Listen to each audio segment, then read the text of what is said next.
about around what we pay for and what we get.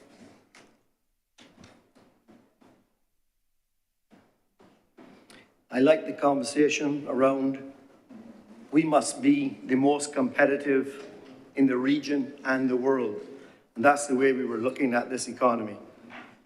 I would also like to say that I agree on the comments on education, which I think I can attribute to Senator Watson. My personal experience was that in 1975, I went into Arson College as a young boy, and 40 years almost to the day, I went back with my eldest son, and I was disappointed that not much had changed. There certainly is a real need for the change in the education. I got an extremely good education there, government education, starting in 1975. But I cannot say, and I think I got a world-class education, sir, but I cannot say today that the same is true.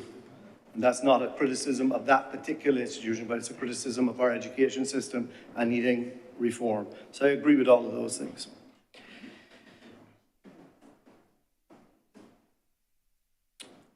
Regarding the appropriations bill and what I listened to in the other place, sir, I felt like perhaps I would give an analogy that Barbados is a yacht that has come through a storm where the boat was not ready to face the storm. We didn't even know what the storm was.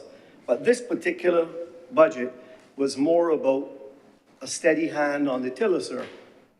Small course corrections. The waters are calmer. The economy is firing. Lots of things are going well. And therefore, there was no big surprises, no big course corrections that one would normally see. But I will agree that this then is a time that we have an opportunity, just as the leader of government business, Senator Cummings said, to look at the long-term issues in our economy. In this time of calm, let us look to the more structural changes. We don't need to tweak here and there. Clearly, there are some big issues like education, but there are other things which perhaps I will focus on.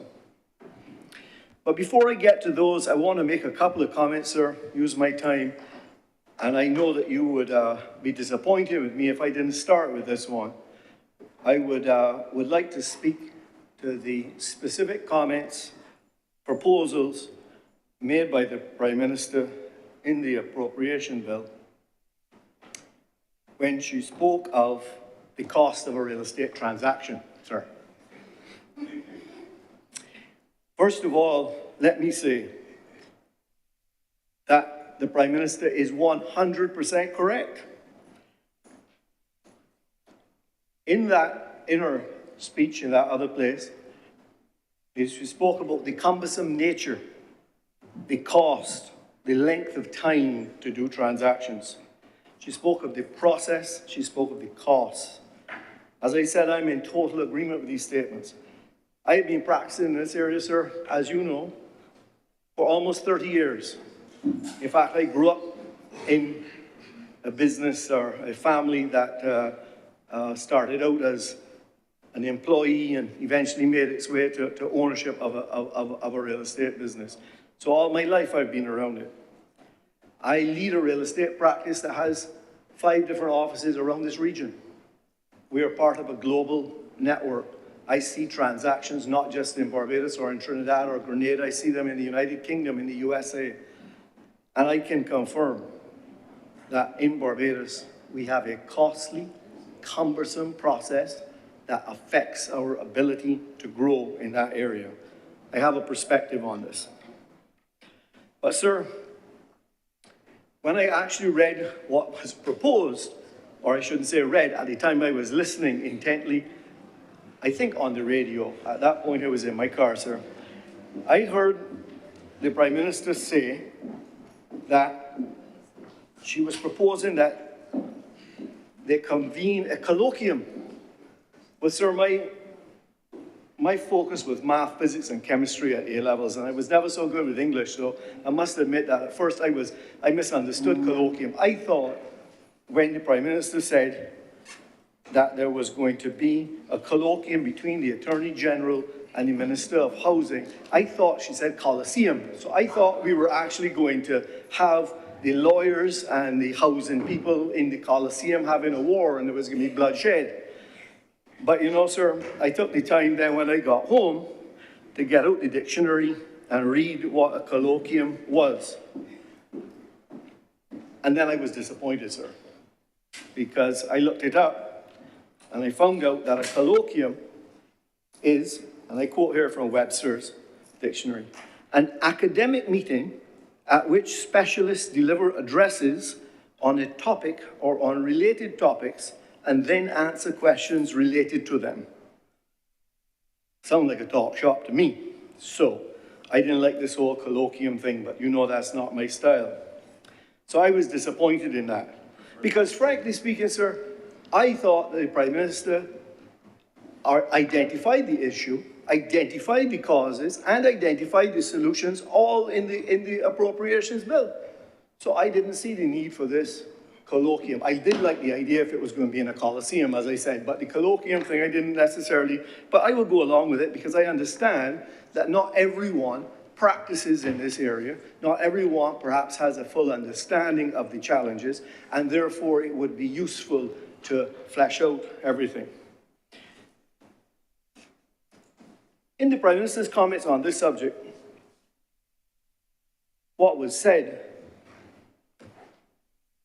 the two problems that we were going to identify and how we were going to solve was the time and the cost in the transaction.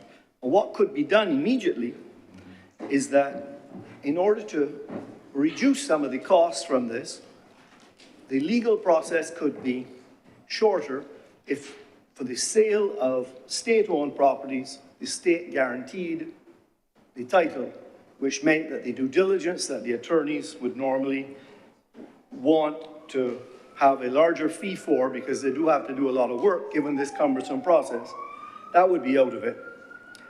And that would also make it a lot easier for the banks to lend because they would know that they have a good title to rely on. Sir, this doesn't need to only apply to state transactions. In a few minutes, I will explain how the exact same solution which can apply to state properties can apply to private properties, and we could solve this problem, which is indeed a problem. Let's identify what the problem is. As I said, the Prime Minister pointed to two areas within the process of transferring property, transferring land, selling land. Talked about cost, and we talked about process. In terms of the costs, sir, let's be clear, are really in three areas. There are state costs, which are regulatory costs, and those are stamp duty, transfer tax, and any VAT being paid on fees. That's what, in every transaction, the government of Barbados collects. Secondly, there's a group of costs, legal fees.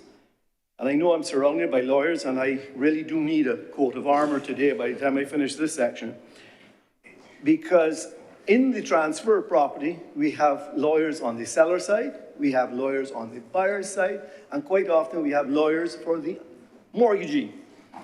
In general, if it is a parcel of land in Barbados, a small parcel of land, and there's a mortgage involved, let's say it's a 60% loan-to-value mortgage, you're going to have about 3.5% of the cost will be in legal fees, about 5.5% of the cost in that transaction will be in state costs.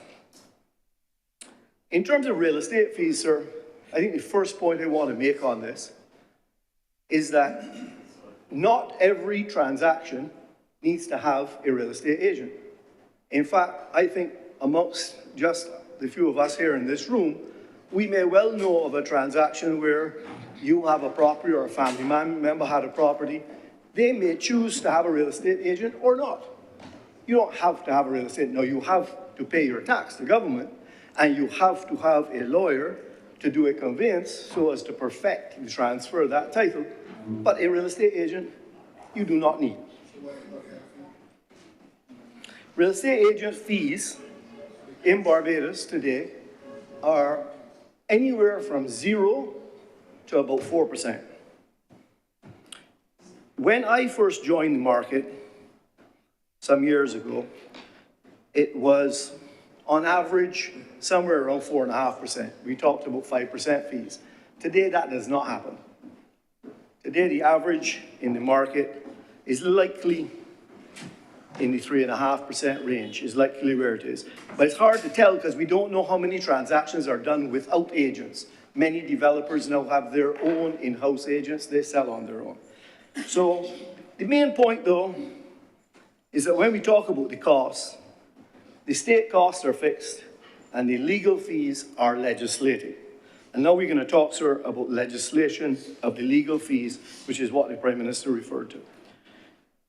Sir, the Legal Professional Act, Cap 370A, which I believe in effect forms the Barbados Bar Association, has a judicial council as part of it. And in that judicial council, they have something called the remuneration of non-contentious matters. And that sets a scale of fee, which has a minimum fee for real estate transactions. That came about in 1997. Sir, in 2007, the Fair Trading Commission was asked to look at this scale of fees. And they concluded in their document of 2007 and said that they formally recommend that amendment to the Legal Professional Act to make the schedule a reference only. That was in 2007, sir. Since 2007, nothing has changed. It is still a minimum fee, and it is legislated. And perhaps that is why the Bar Association and its members vigorously defend the scale, because at the end of the day, it is the law. The transfer tax, as I mentioned before, sir, is a graduated tax if in fact you are selling an improved property as opposed to a parcel of land. It's a graduated tax. The stamp duty is fixed. So you have a situation where you have fixed taxes going to government on the sale of properties. You have a legislated fee for the attorneys, and you may or may not have a real estate fee, or you may or may not have a mortgage to deal with. As I said, sir, in all of that cost of the transaction on real estate, the fees, the stamp duty, the transfer tax, the VAT, the legislated legal fees, they're all fixed fees. The real estate agent fee, at the end of the day, is negotiated in the private market, and it can be 0, as I said. It could be as high as you want it to be. On average, I would tell you today, it's somewhere, on average across the industry, about 3.5%. But you see transactions at the smaller end at 4 to 4.5%. You see transactions at the lower end at lower than that. So every day of the week, every week of the year, every month of it, I see real estate agents competing. You go to one and you say, I got a house for sale, what's your terms? They'll tell you what their terms might be. You don't like those terms, you go to another. Eventually you find one who has some terms that you're happy with. And the agents compete. To be an agent in Barbados, a real estate agent, you can go down to the registrar. I think the fee is $300. I apologize, sir, that my office would pay that fee. It used to be $250. I think it is now $300. And then you are a real estate agent, sir. There's no training. There's no education. There's no requirement for professional indemnity insurance. You don't need to have an officer. You don't need any of those things. You're a real estate agent. Now, larger firms may have education plans, they may have hiring schemes, they may have professional indemnity insurance, they may have health insurance for their employees, they may have pensions, they may have training plans, they may have marketing budgets, they may have websites, whatever it might be. But as an individual, as an owner, when you are choosing to sell a property, you can choose what level of service you want. In fact, what you can do, sir, is you can take your property, take a few pictures on your phone. Your phone has a very good camera. Take a picture of your plot plan and upload it to any number of websites that you have in Barbados and offer your property yourself privately and pay no agent for it. And that's no problem, that's competition. That's the world I live in. That's the world the vast majority of Barbados professionals live in. A competitive world where the fees are set by the market. And that's the world, frankly, sir, that I like. But let's go back then to what the Prime Minister said. And the Prime Minister said, and she asked the question, I may paraphrase here, is it reasonable that the lawyers regulate themselves and set their fees via legislation? Sir, I think that was a rhetorical question. I think we all know what the answer is to that. And I think we all know what the FTC's answer was to that.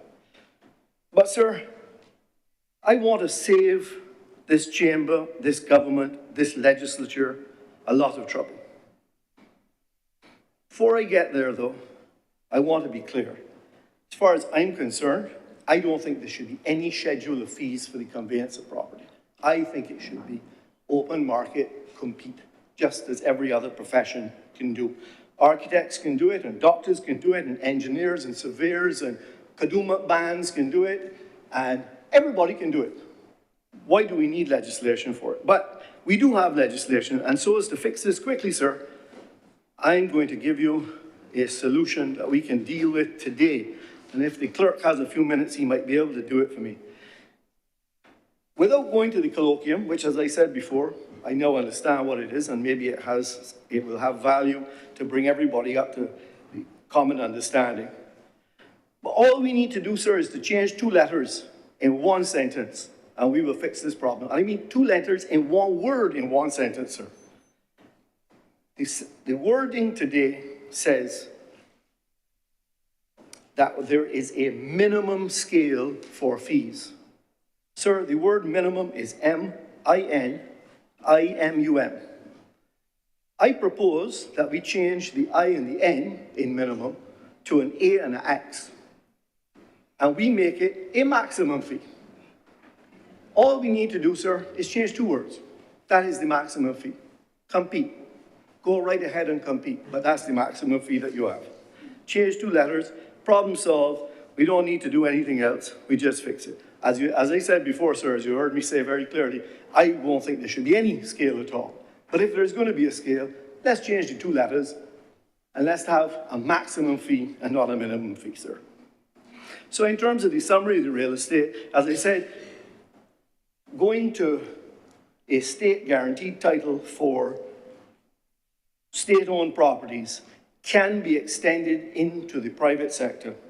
We can do this by offering title insurance so that when you are buying a property, you are insured in case there is an underlying defect in that property. And in the failure of that insurance, you can actually go back to state guaranteed title. This is proven all around the world. It's a way of doing things. It's a way of reducing this process down.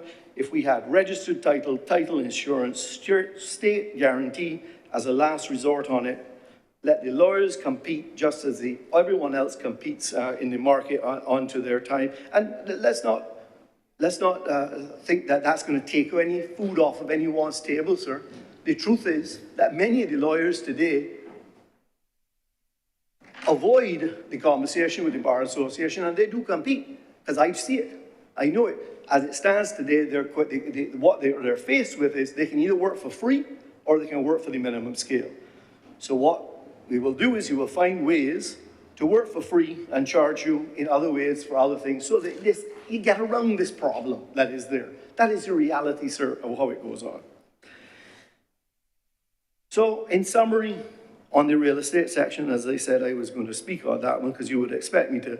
I think that it was an excellent proposal. It's a good start, and I think that we can very quickly get to where the appropriations bill and the proposal that was in there as to how to take some of the inefficiency and the cost and on a path to growth where we can speed up these real estate transactions. Sir, I now turn just to construction and management for a second. Again, within the appropriations bill, there is a significant amount of money that needs to be spent on maintaining government buildings, schools, other things. So my concern, and remember I premised my remarks in saying that we need to look structurally long-term at where we're going with this. But sir, every September, and I can't remember the last September that I have not heard of a government school not opening because the maintenance or the building that was meant to be done over this summer is not yet quite ready, sir. We've all heard this over and over again, and this is not a matter for this government. This is governance I'm talking about. This is years of it. We have a problem. We are not good at construction and building management as a government side of it. We are not good at it. And you don't need to look too far to see evidence of that. Have you heard of a private school or a private secondary or primary school not opening in September? Have you heard of a private building being closed because it is a sick building? I stand corrected. There must be some examples of it. But sir, it is not the norm. And what worries me is that some things that we do in government, we are not well suited to do. We are better off suited in the business community, the man out there having them do these things for us.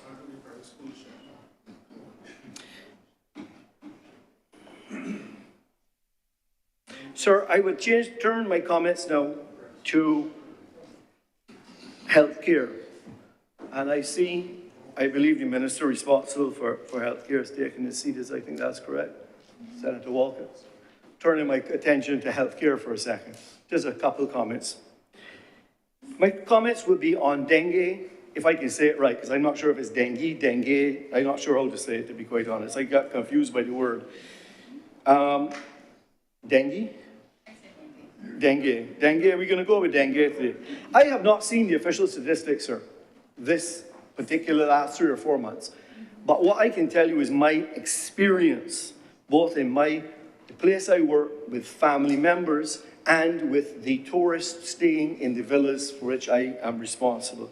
There has been a significant epidemic of dengue, it appears, this year. As I say, I don't have the official statistics. I've seen a few things in the paper. And it has a real problem for us, both in staff sickness, because when you get dengue, and I've unfortunately had it once, I know other people have had it more than that, it is debilitating. It is not, I have a cold, I'm going to work through it and do an email or something. When you have a staff member who is off with dengue, they go dark for 4, 5, 6, 7 days. You just simply, it's a debilitating disease. Luckily, the vast majority of people recover from it. The other problem, though, that we have is the number of people that I saw, sir, visitors, sick. The profile of visitors to Barbados over the years has been an older person. And when we have older people in Barbados, and we have them right at the end of our rainy season from December, January, February, and they are getting dengue, it is very difficult. It's difficult on the healthcare system. It's difficult on the healthcare providers. I would be wrong if I could tell you, I could count how many people visitors we had in villas this year. We had to send doctors out to and put them on IVs and so on. This is a tough disease, and it is not good for the image of Barbados. So, sir, our current approach, and this is why I wanted to make sure that I got the attention of Senator Walcott, our current approach, and perhaps it's the best that we could do at the time, is fogging. That's how we deal with dengue. And of course, the Ministry of Health makes sure that we don't have receptacles that are catching water, and there are lots of debushing, there are lots of other activities. But a lot of time is spent on fogging. I am concerned, sir, that fogging is generally bad for the environment. It is indiscriminate in what it affects. It doesn't only affect mosquitoes, it affects whether you have a sheep or a chicken or a child running around or whoever it might be. And it is people keeping bees. Thank you, sir. Thank you. It might affect them as well. And it is not effective because if you read about it, the fogging kills the adults. The adult Aedes aegypti mosquito. I'm no expert on this. I may get the words wrong again. But it doesn't kill the larvae. So, sir, I am only suggesting in my comments that in the appropriations budget, I hope that we could find some time, some money to perhaps look at some other solutions. I saw one that someone had suggested in a written a letter in a newspaper, an overseas guest.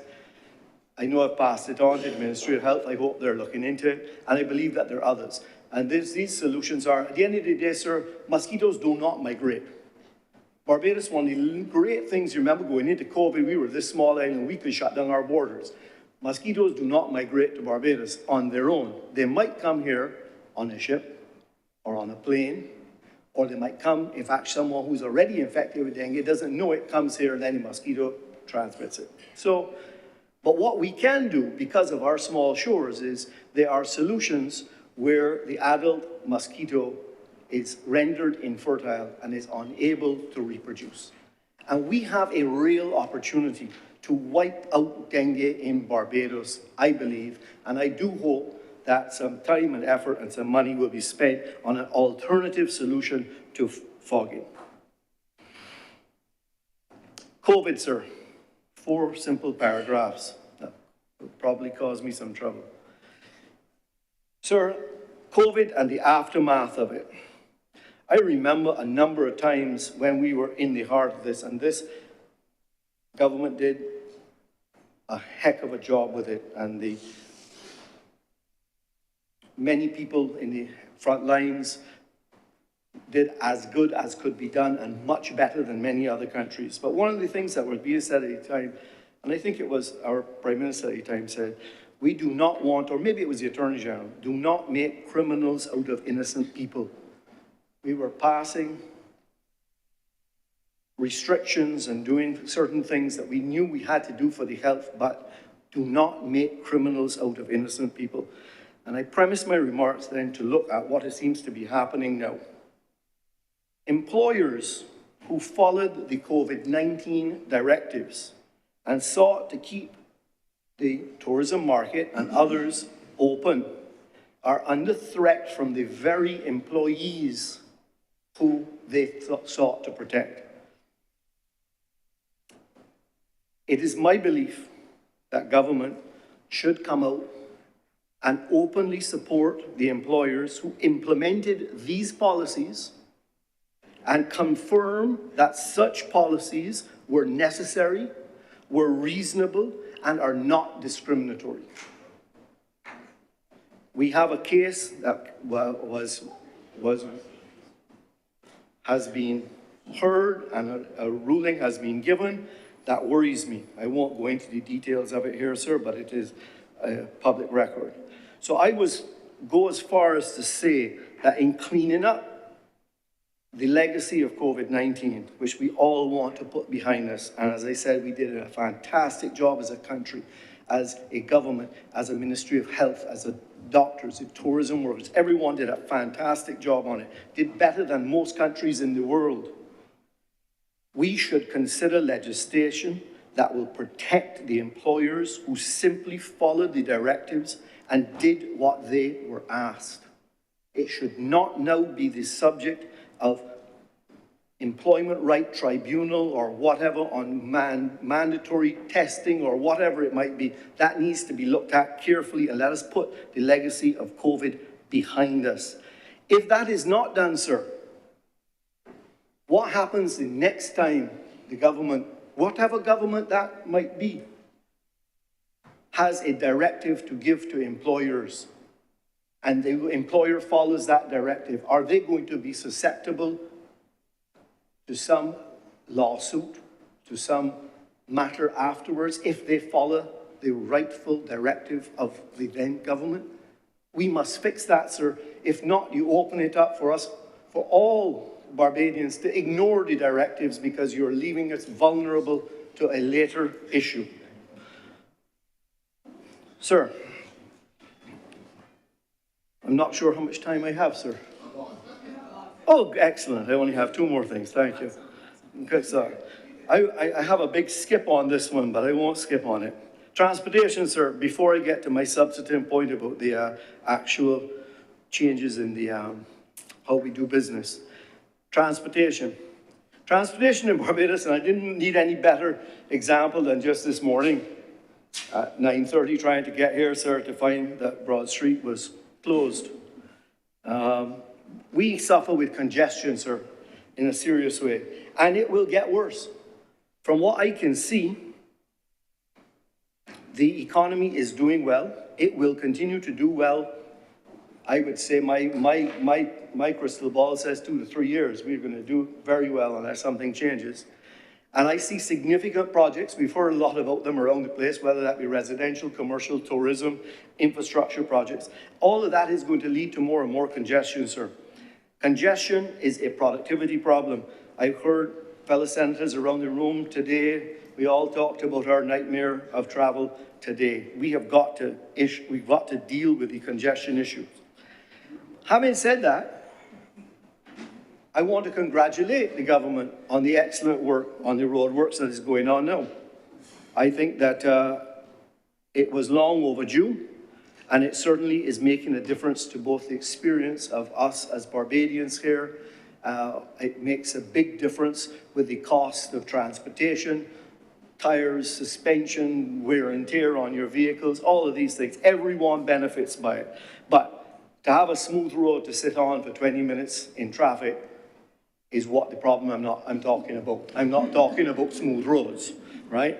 I'm talking about congestion. And so we have had the biggest tourist season, I believe. I haven't seen the final statistics, but I think when it does come out, it's probably going to be the biggest tourist season we've ever had. So again, more congestion, a lot more going on. Barbados, at the end of the day, to me, sir, is a small city, and we need a reliable public transportation system. Today, we do not have that. So I have a radical idea, sir. You know I always get into trouble, so it's another day to get into trouble. So here's my solution.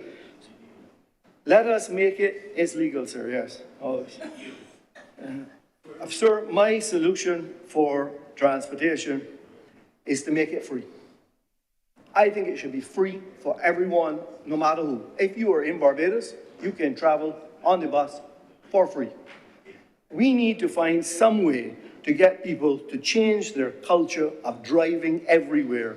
And we need to find a reliable, clean, safe public transportation that we can all use. Sir, on page 208 to 210 of the appropriations bill, I see the appropriations for the Transport Authority. Now, I would imagine that that is 1 year's operation and capital costs. I can't figure it all out, but it's totals, when I add the three categories together, sir, it adds to 17 million Barbados dollars per annum. Now, of course, I would imagine that's the subsidy, I think they call it, that goes to the Transport Board. So the Transport Board, of course, has its own revenue. So it may well be that the Transport Board, I don't know, I haven't seen, may have $17 million in bus fares that it collects. So added to the $17 million in subsidy means it's a $34 million business. I don't actually know. But pages 208 to 210, I see you're looking, 208 to 210 is where I got it from. So I ask and I challenge the government, can we rethink public transportation with a goal to reduce congestion, make it safe and reliable, improve productivity for everyone, and I mean everyone on the shores of Barbados. I can tell you that there are some countries in the world that when I travel to them, at the airport, you go to a kiosk and you're given a little card. If you've had occasion to travel to Geneva and other parts of the world, you can buy a card and you travel freely on the public transportation. Now, of course, I know that this is a loss of revenue, and I know that taxi drivers, car rental companies, I know that it has an impact, but I just want us to rethink transportation, recognizing the problem that we have with congestion, unless it is our intention to spend millions and millions of dollars more in a road infrastructure in what is effectively a very small city with a lot of competing land uses. Perhaps a colloquium on that subject would be useful, because I am not particularly an expert. So, sir, I now would move, as I said at the beginning, that I wanted to make some comments really about the longer term. Those are the comments first directly related to items in the appropriation bill. I'd like to make some broad comments about government. And I want to make it clear again, I am not speaking of today's government, to the individuals who are sitting in the positions of minister or whatever within the government. I'm referring to governance in Barbados and what do we want out of it? What's the structure that we want? I'm talking about structural matters, sir, not day-to-day policies. Often, sir, we talk about our aspirations of Singapore. I've heard that many times here and other places. And you have to ask yourself, what's really the type of economy that they have and what we have? And there's some similarities in various things. But it comes down to competition, comes down to a competitive economy.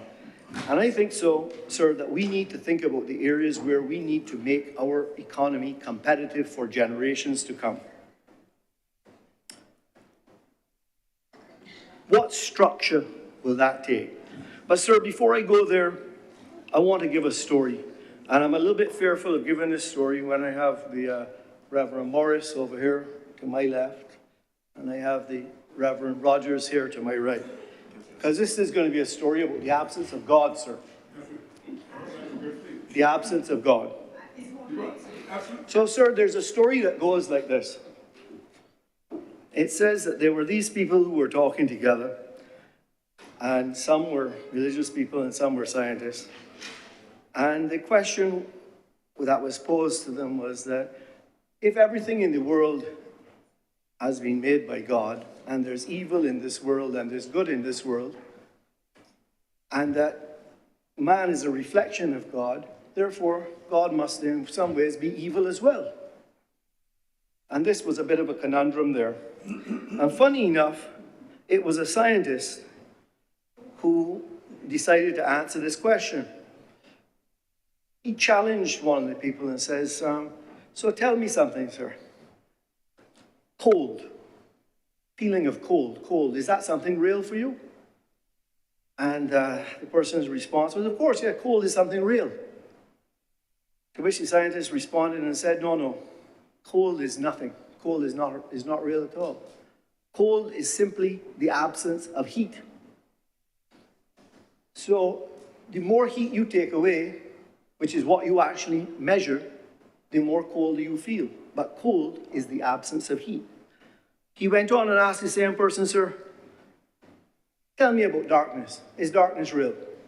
Of course, the person said, yeah, it's dark, darkness is real. He said, no, darkness is not. Darkness is simply the absence of light. So the measurement of how dark something is the measurement of how the little light there really is. So, sir, he then concluded and said, when you say that evil was created by God, I say to you that evil is the absence of good. And without good, there is evil. And depending on what religion you might follow and what God you may say God, or you may say Allah, or you may say Jah, it applies to everyone. The absence of good is evil. Evil in and of its own does not need to be created. That's how it comes about. And I say that to you, sir, because now I'm going to talk to you about the F word, sir. I'm very, very sorry, but we need to talk about facilitation. F word, facilitation.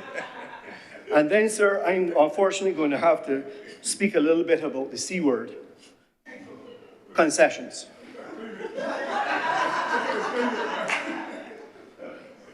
So, sir, a great deal of energy and discussion has been going into the concept of business facilitation as a pathway to growth in the Barbados economy. I know I have been part of those discussions for the last year, and it is a problem. And I heard Senator Cummins speak about it in her remarks, and the need for change and facilitation comes up all over the place. I believe, frankly, that facilitation is the natural state of a government. The natural state that we should find government in is in a state of facilitation. We should not have to create facilitation. And the problem is, so before I get there, it was Senator Blackman who at the time in his presentation, and I will get this attributed correctly, who said that we need to transition to a can-do from a can't-do government. He said so. Sir, when I look up the definition of facilitation, it says to me that it is the act of assisting or making easier the progress or improvement of something. The act of assisting or making easier the progress or improvement of something. Sir, that's one of the fundamental definitions that I carry around as the role of government, is to do that which collectively we would like the country to do, is to bring order. We can work together for the common good, enforce the rules that we've collectively agreed on. I will freely admit that there are lots of luminaries in here who are experts in governments. I am only a layman in this matter. But that's how we see government. We want government to protect and care for those who cannot protect for themselves. We want a caring government. Facilitation, sir, is the natural order of government. We should not have to seek it out. We shouldn't have to have a facilitation unit.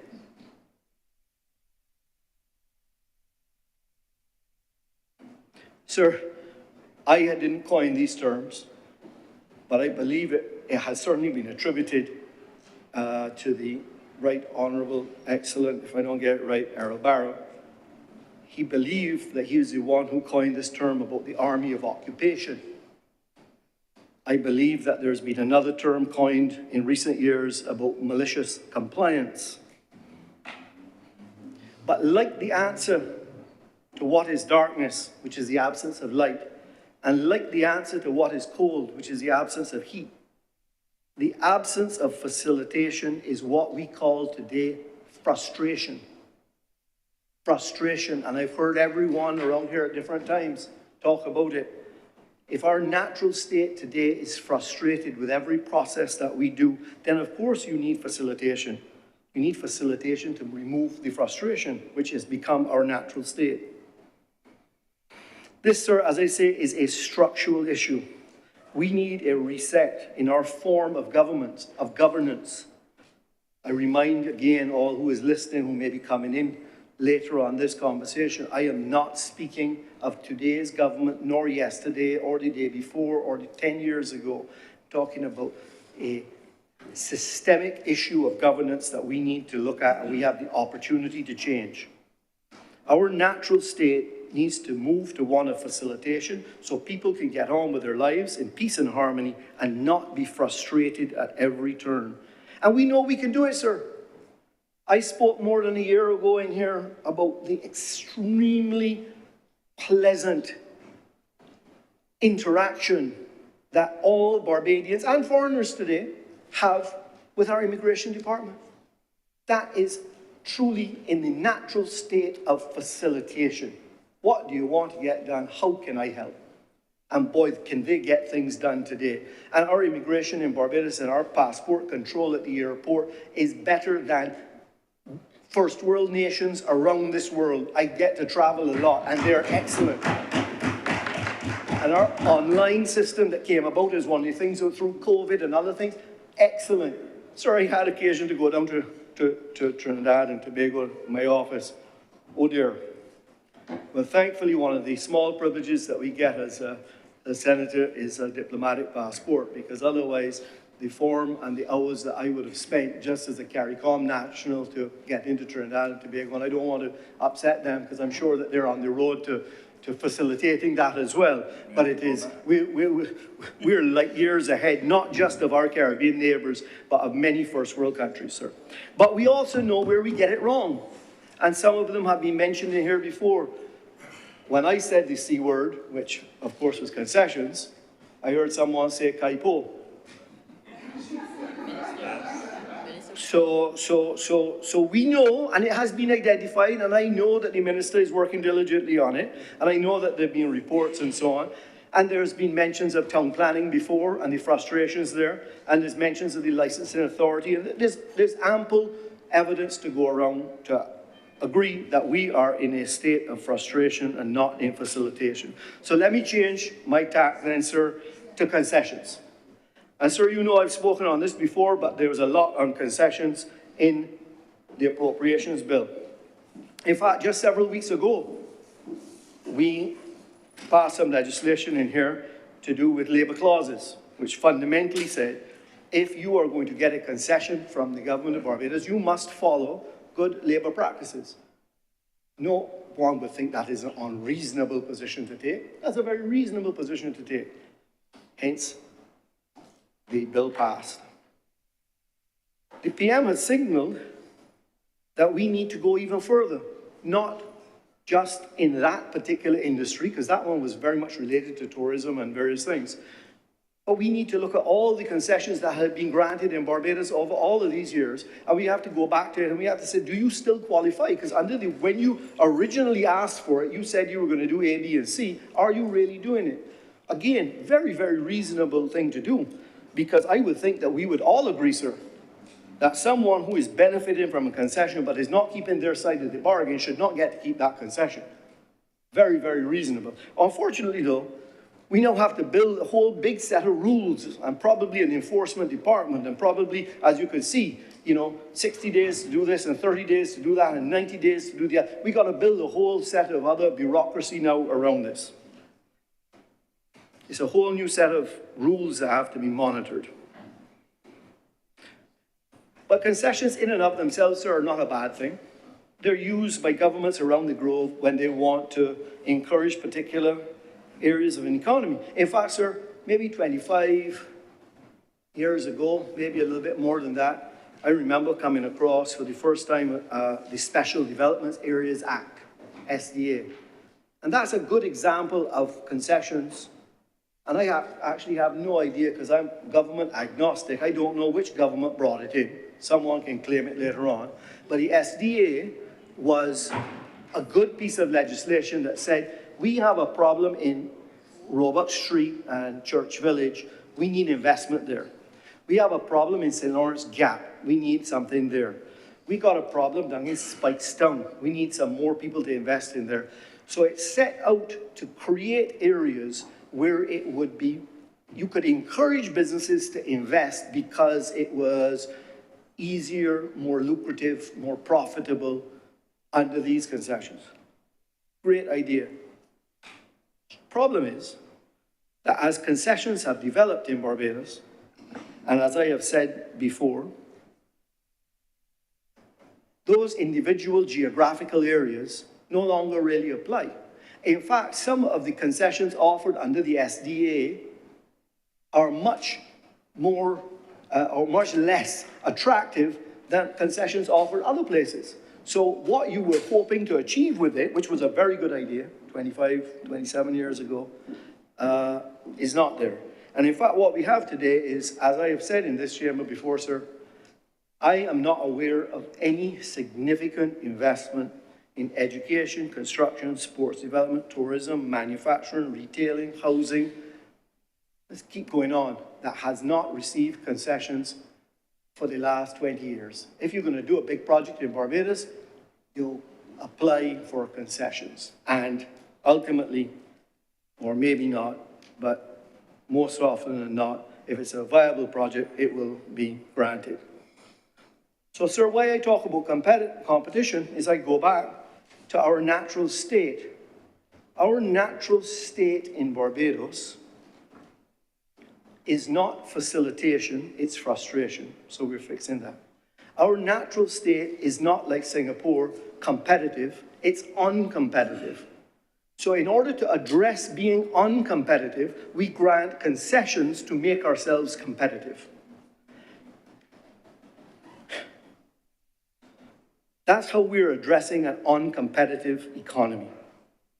So we have frustration in an uncompetitive economy, and we are going to seek to fix this through facilitation and concessions, and that's going to solve the problem. Unfortunately, sir, and again, I will stop to remind again all those who are listening to me, I am not speaking of the current government. I am speaking of a systemic issue that we have developed over our lifetime. Perhaps someone will come in here and tell me that it is a leftover artifact of colonial rule, or it's a leftover post-independence issue. I have no idea. I do not have the knowledge to know that. All I can tell you is what I see today, and it has been going on for many years. We have frustration in an uncompetitive economy, and we have facilitation and concessions sought to address that, sought to address those things. But unfortunately, what happens with frustration in an uncompetitive environment, when you have facilitation and concessions, is there's another C word that comes out of it, and that's corruption. And stop for a second, sir. I am not using corruption in the literal definition, which I can read for you, which I am not using it in that. Webster tells us that corruption is dishonest or fraudulent conduct by those in power, typically involving bribery. I do not mean that, sir. I mean corruption in the sense of the word, where the system is corrupted and you have to find a different way around it. And let's not, avoid it. We all know what it's like. You find out that it takes 6 months to get a driver's license, appointment, to get a test. So you got to find a friend that you could call to try and work your way around the system. It is that type of working around the system that I am talking about. When it gets to be the system itself gets corrupted by the players who are trying to get what they would naturally think would be a level of facilitation, but instead they meet frustration, so they try to find ways around. That's the definition I'm using, sir.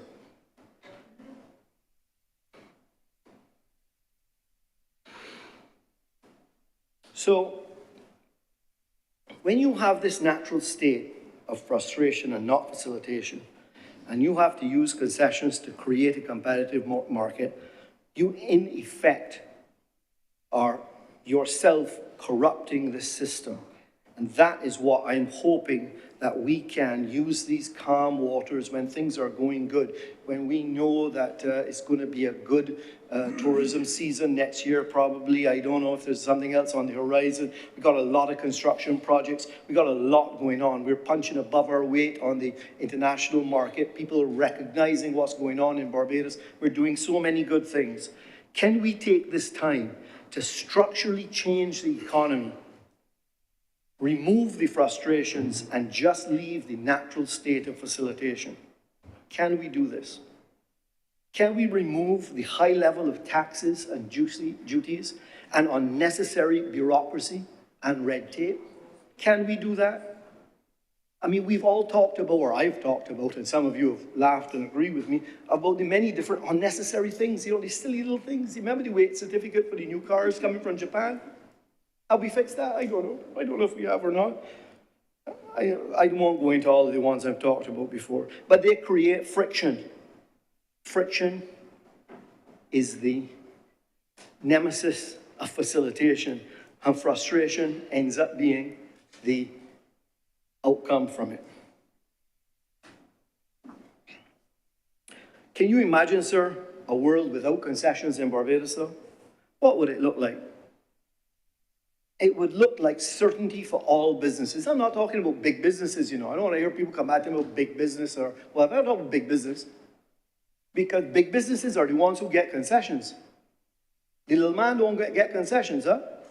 The small man in the street who's trying to build his house over the next 5 or 6 years, he's paying VAT on all his materials.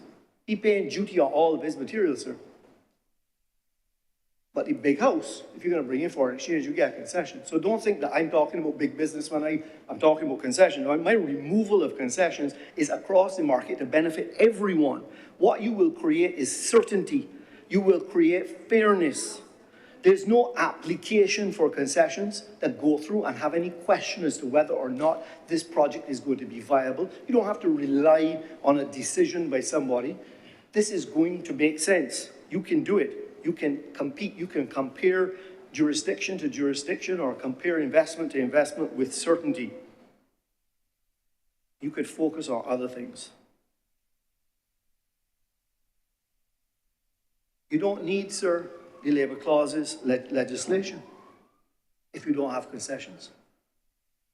You don't need this enforcement unit to go and review all of these concessions that were granted. and see if people are falling, because there is no concessions. We have a competitive environment, compete. Go ahead, do your project. The winners and losers at the end of the day, sir, will be decided by the strength of their ideas, the execution, their management, their people. So can you see a vision, sir, for Barbados where its natural state is facilitation? I can, sir. I can see it because I've seen evidence of it. I mentioned the immigration department. I'm sure that there are other departments. I am absolutely sure as I stand here today that the issues with CAIPO are going to be fixed, sir. I don't know exactly when it's going to be done or how it's going to be done, but I am sure that we have the ability in Barbados to do it because our natural state as people is not to just frustrate processes. That's not what we want to do. We have got to fix this. So I can see it. I can see a world in Barbados where there's facilitation. I can see a world in Barbados with no frustration, and I can see a competitive economy. And I believe, sir, that that is the focus that we should have. So as I said in my opening remarks, this to me is like a steady hand on a tiller. This appropriations bill, I can see exactly where we're going. Some small little things that need tweaking here or there, but generally speaking, let's use this time in a real way to change Barbados to a competitive environment that is based on facilitation. And that, to me, sir, is what the economy, the environment that I would like to see for Barbados, for my kids, for your kids, for our grandchildren. And with those few words, sir, I'm obliged to you. Thank you very much, Senator Maladu.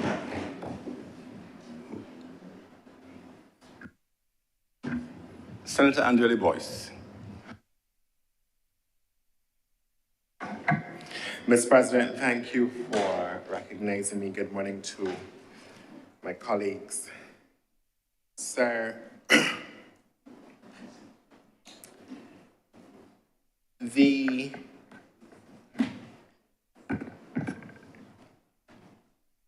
I've been slightly reflective in the last couple of weeks. The activities of this week have required me so to be. And I think that the appropriation bill and the estimates is reflective of the values of this country. Sir, in the appropriation bill and in the estimates, we see the visioning of a better Barbados, a Barbados that is aimed at the inclusion of persons previously excluded, sir. I speak specifically of persons with disabilities. I speak specifically of children. I speak specifically of the elderly. Let me be clear to make the point that we have treated to these issues in fits and starts on previous occasions, but it requires, sir,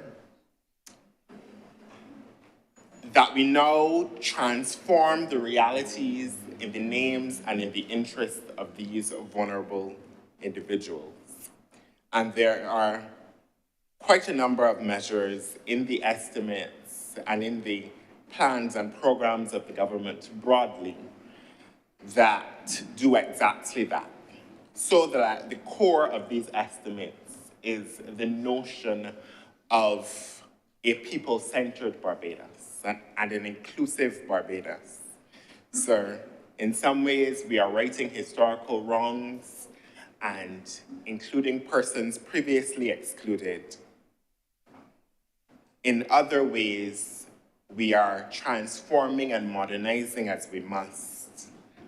But at the core of the effort, Mr. President, is the idea that Barbados is made better when we are all included. Sir, the government's work in relation to the vulnerable is perhaps best reflected in the work of the Ministry of People Empowerment and Elder Affairs, although it must be noted that that work cuts across ministries, that there are programs and policies aimed at the improvement of lives and the inclusion of individuals that cuts across all of all of the ministries of the government. And I will attempt, sir, to highlight those programs and policies for you this morning, but like I said, I will begin with the work of the Ministry of People Empowerment and Elder Affairs. Sir, there's an urgency. I will begin with child protection, which I think is perhaps some of the most critical work that we see coming out of that ministry. And sir, there's an urgency to the work of safeguarding and protecting our children. Many a government over the years has complained, many a Barbadian citizen has bemoaned the treatment of our children, the absence of the appropriate modern infrastructure for the protection of the nation's children. So, but this government has committed to doing the real work of modernizing the infrastructure. And so we will see very shortly come to this place the culmination of that work in a child protection and child justice bill that updates a centuries-old infrastructure, that modernizes an infrastructure from a time when the relationship between the citizen, particularly in relation to child justice, when the relationship between the citizen and the state was one of power and subjugation. So, and now we are doing better. We are committing to doing better and ridding ourselves, in many ways, of the vestiges of that period, sir.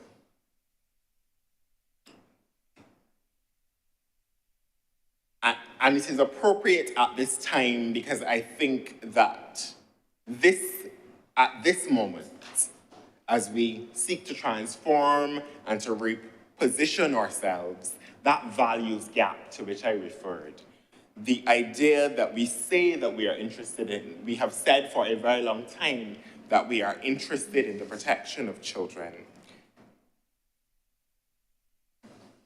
and that we are concerned with their realities, but the structural realities didn't match our commitments or that which we said.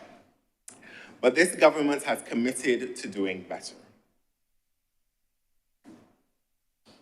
and to providing an opportunity for individuals to be protected, particularly young people, sir. And the regime does a number of things. It establishes, like I said, a child protection authority, which will provide a new institutional framework to oversee the protection of children. The legislation, which will come to this House shortly, is grounded in the notion that the best interest of the child is a paramount consideration.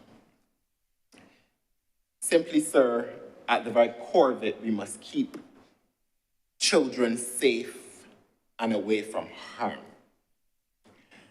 And if I may comment, sir, and let me just say that this notion of the best interest of the child is not some mystical concept, sir. It is in fact one that is grounded in domestic law and the basic values of this country.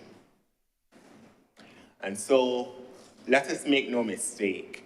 in believing that the current system is adequate, or that there is room to emphasize anything other than the protection of our children. In keeping with the new framework, sir, there will be a streamlining of the processes that provide for innovative orders and measures that center and privilege the home environment, that provide support to the family in ensuring, sir, that they can discharge with their duties to their children as best they can.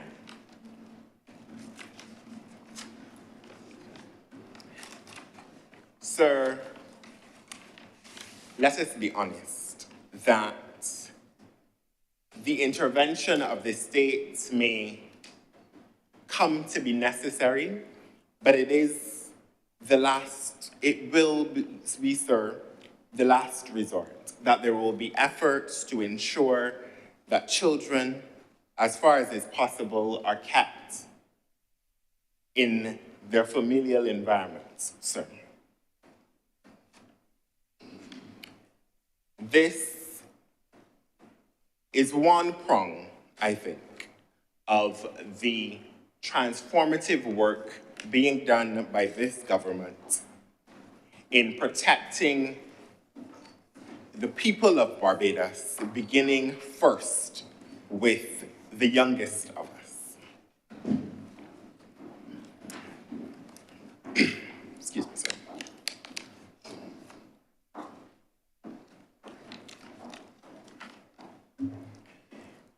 And then there's the work being done in the names and in the interests of the elderly. And I have a particular fondness, sir, for older Barbadians. I have a grandmother who is one of the loves of my life. Neighbors and who, like many other Barbadians, helped to raise and rear me, sir, and without whom I would not be standing here. And so the work, similar to the child protection work, aimed at ensuring that the elderly are protected, and particularly protected in an environment in which Barbadian society is aging. We've heard the statistics, sir.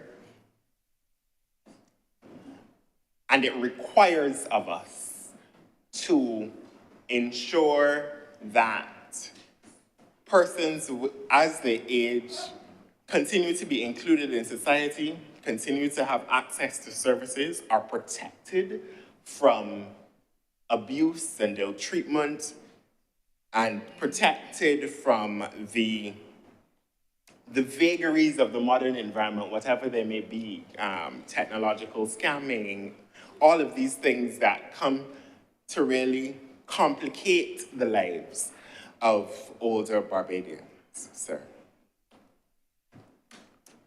The ministry has, in addition to the substantive policy work, and there is a national policy on aging approved by the Cabinet of Barbados, there is also going to be a piece of elderly legislation, sir, that is currently with the Chief Parliamentary Counsel's office.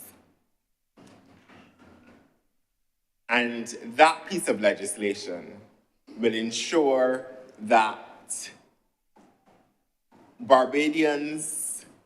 older Barbadians, have equal value and dignity and respect in this society, sir.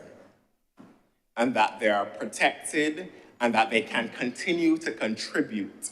Because I think one of the major misconceptions is that you come to be an older Barbadian and you wish to or you are required to diminish your participation in this society, Mr. President, we need all hands on deck in the development of this society. And there are Barbadians who are older, who wish to continue to contribute, having built this society, wish to continue to contribute to the development of Barbados. And this institutional and legal framework permits them the structural realities, sir, for that to be so. Sir, and now I turn to the issue of disability. I will likely spend some time here because that is also a signal part of the work that the ministry is engaging in. And I said I was reflective this week, and perhaps here I want to look back at the lives of persons with disabilities, of those who cared in a society largely ill-equipped to respond to the multiplicity of needs, sir. And when I look back, and reflect on the treatment of persons with disabilities in this society,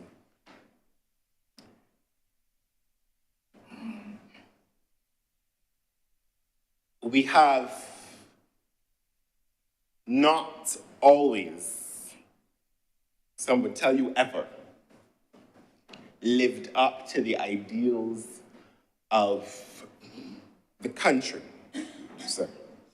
But again, this government intends to do better. And in the attempt to do better, sir, the government, as you know, named a National Commission on Disability in June of 2022. And that commission was tasked with doing two things: facilitating the consultations, sir, that would lead to the crafting of National Disability Policy 2023 to 2030, and presenting to the Ministry of People Empowerment and Elder Affairs a National Disability Bill, a piece of legislation that would, for the first time, provide comprehensive protections for persons with disabilities. I'm delighted to say to you, sir, that after historic consultations, between 60 and 70 meetings of people with disabilities across the length and breadth of this country, members of the private sector, members of the church, members of the trade unions, members of the political parties, all, that we have a policy, and that policy was approved by the Cabinet of Barbados on the 21st of September, 2023. Sir, I have resisted the urge on previous occasions to delve into the specifics of the policy out of an appreciation that there will come a time that it will come here, sir.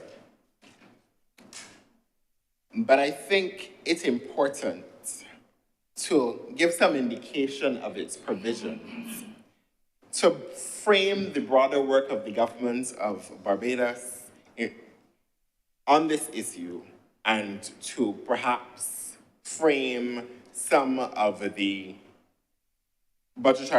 the estimates and commitments that we heard recently.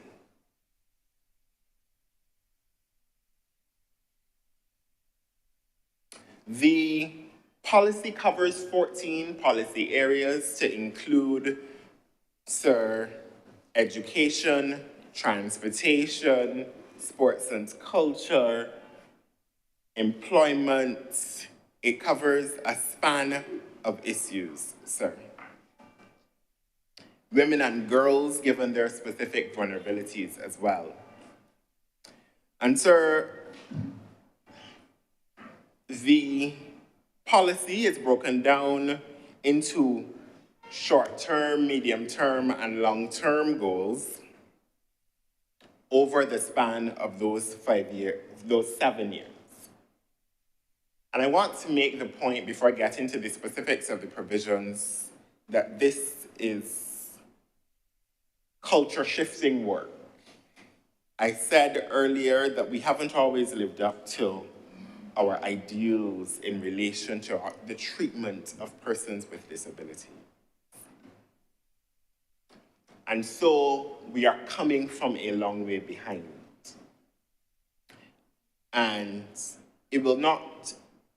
this work will not be easy work.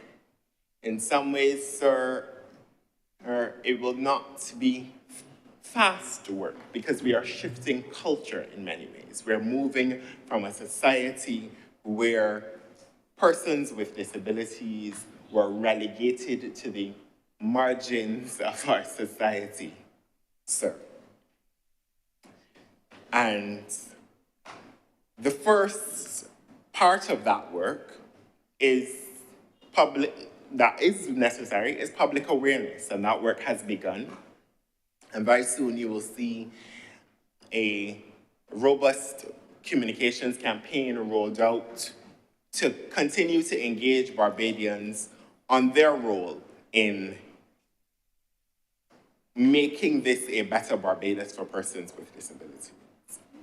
Because, like I said, it will take all of us. It will take the person with a disability, it will take the teacher, it will take the member of the church, it will take all of us to shift culture in relation to persons with disabilities and to establish and give life to the framework articulated by the government of Barbados. And I say the government of Barbados, but it really is a framework facilitated by the government of Barbados and contributed to heavily by persons with disabilities and their caregivers, sir, who for a long time have felt that they did not have a space in this society. I turn now to some of the substantive provisions of the policy, sir. Pardon me.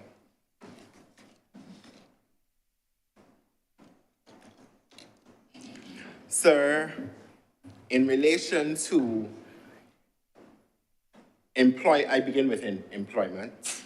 Out of an appreciation, sir, that employment is one of the bugbears of the community of persons with disabilities. The current statistic suggests that 90% of persons with disabilities in this country are unemployed. It is a devastating statistic, sir.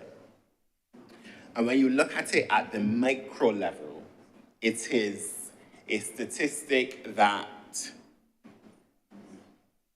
impedes the aspirations and the actualization of persons with disabilities. There are persons with disabilities who, I don't think it needs to be said, have acumen and prowess to contribute to the development of this society, sir.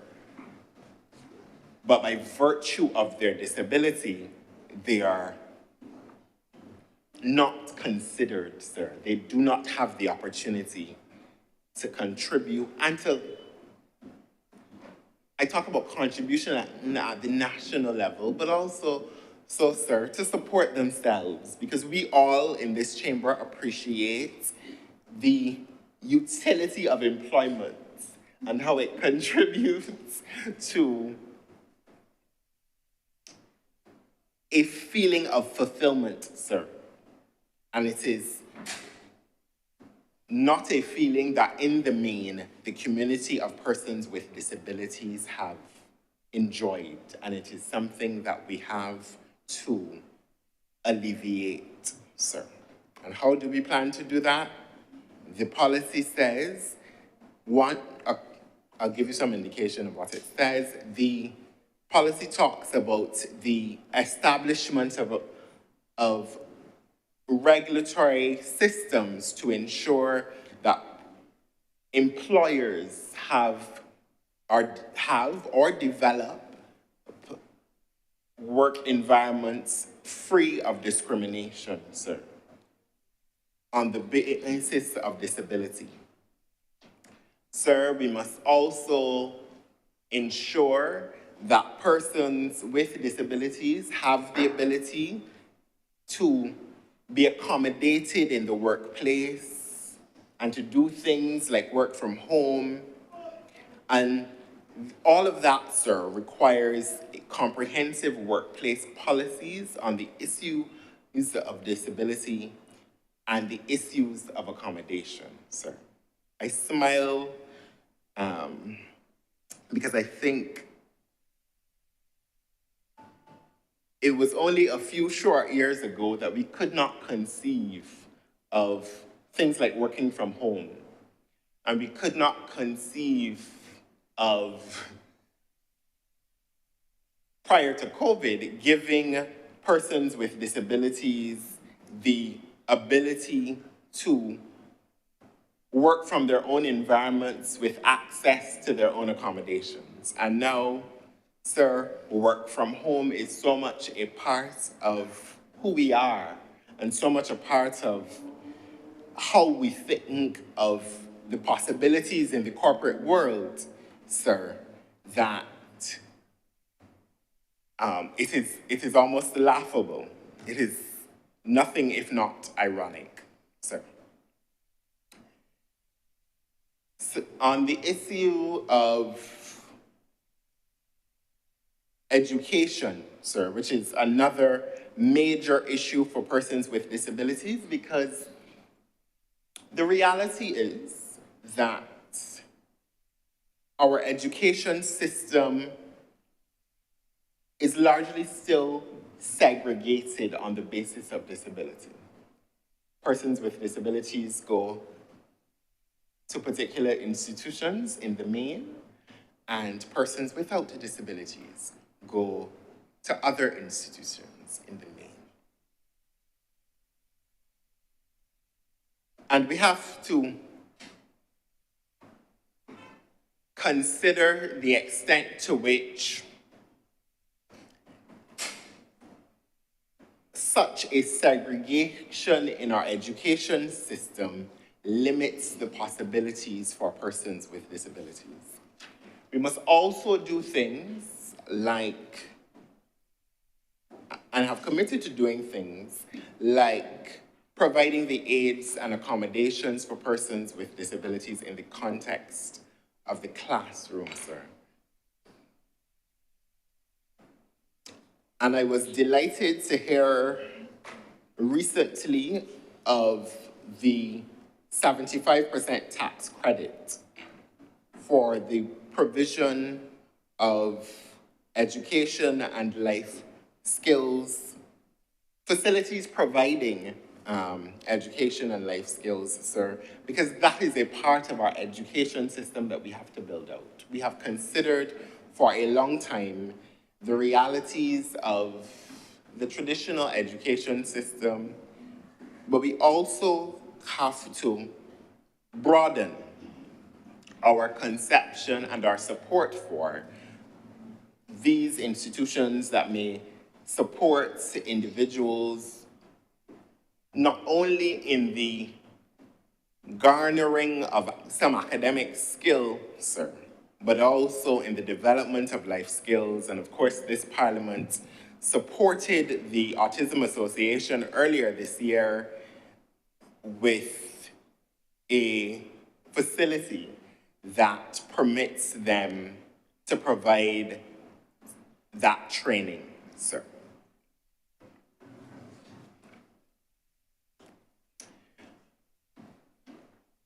There is a sentiment, and perhaps I should respond to it here. There is a sentiment. Let me first say that we're having this conversation about education of special needs individuals in the context of a broader conversation about education reform, sir. And there is a sentiment that I have heard expressed about the extent to which we should, I think, not trouble our education system, that we should go only so far as curricula and no further, sir. Because some argue that the education system has served us well.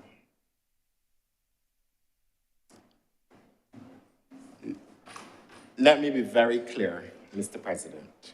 The education system in Barbados has not served persons with disabilities well.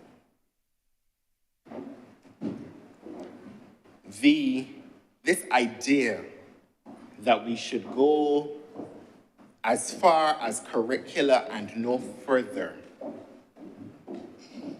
ignores things like the physical plans and the accommodations that we have to make in revamping our physical plants. So the existing schools, many of them, were not constructed for persons with disabilities. I do not speak about this, sir, in the abstract. I recall, I told you I was a little bit reflective this week. I recall on the eve of CSEC exams, deciding to use a wheelchair because of some medical challenges. And there were parts of the school that I went to that I could not go, sir. I remember writing in my lap and on the side of desk for a couple of days. I remember a member of staff saying to my parents, maybe y'all should build him a desk.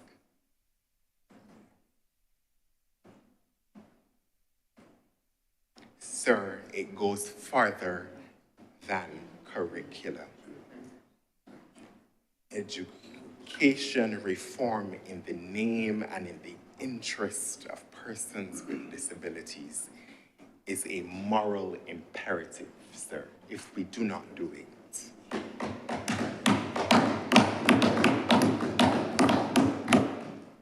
Forgive my emotion, Mr. President.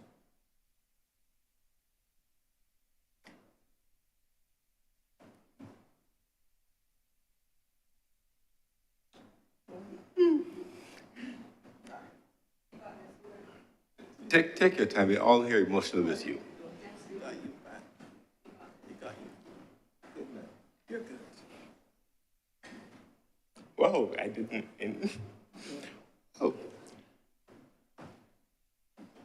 I think also of the children with disabilities, children on the autism spectrum, and who have other challenges, sir, who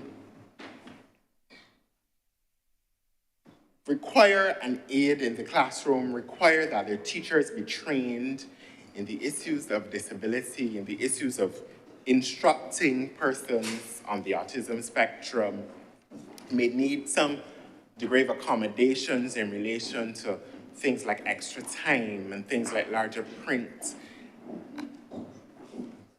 Again, I say, it goes farther than curriculum. Enough said.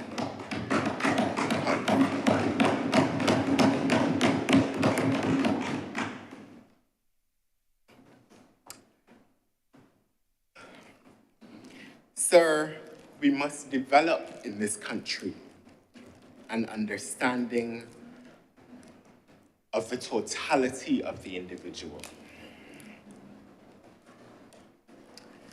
And some of the work that the ministry is doing in relation to the amalgamation of the entities, the National Disabilities Unit, the National Assistance Board, the Welfare Department, and the Child Care Board into a single family services institution. It's part of recognizing the needs of people. It is a part, again, sir, of putting people at the center of government and governance.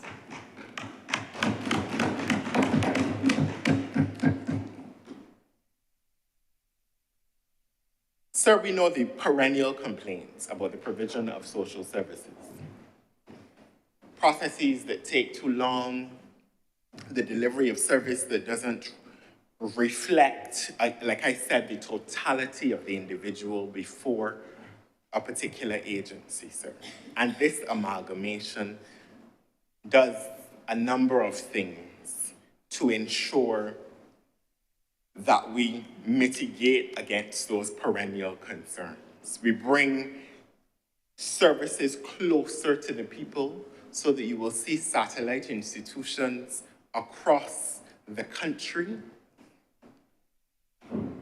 that will provide services in all of the areas that I have referred to. Because again, sir, consider the current reality. Consider the reality of a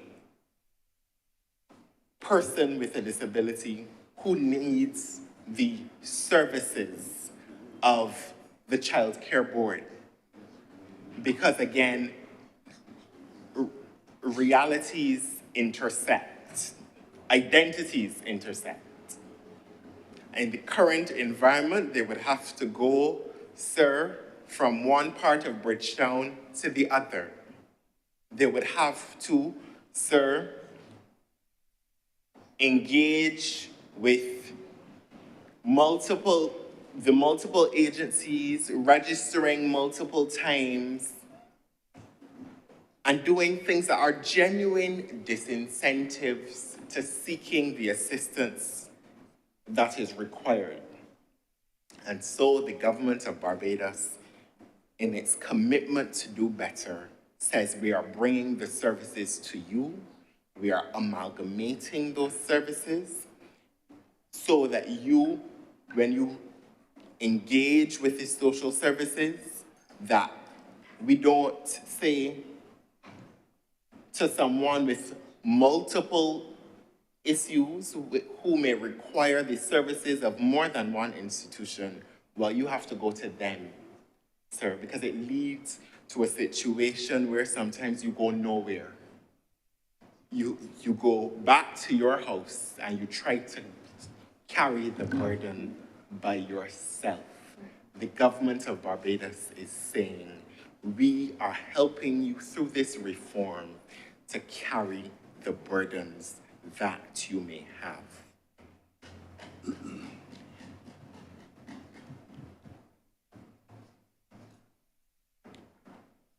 Sir, so that we will see satellite centers across the island, like I indicated. I think they're proposed to be 21 satellite centers in Bentham's in St. Lucie and in Spikestone and in Sion Hill and in Belle Plaine. Some of them existing centers, others of them to be added.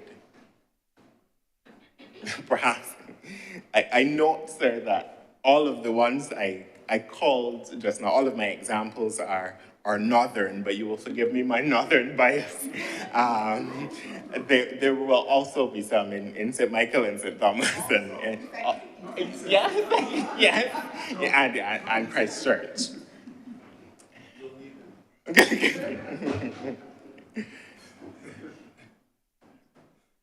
Sir,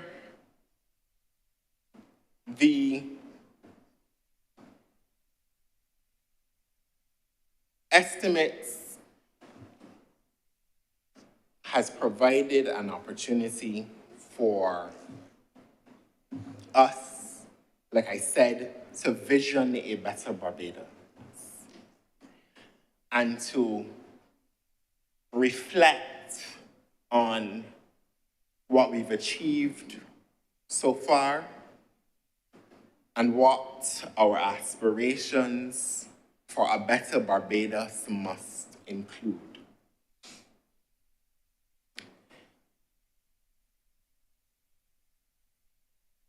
I say always that the social progress of this country has been mechanized by the ability to look at people and to say, though your burdens are not mine, though I do not know personally that which burdens you, I will participate in the alleviation of your woes. And long, long, long shall it remain so, Mr. President.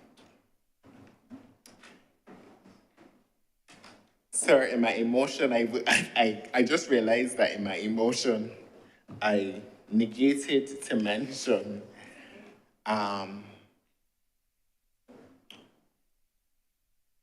something that I heard in the thank you, in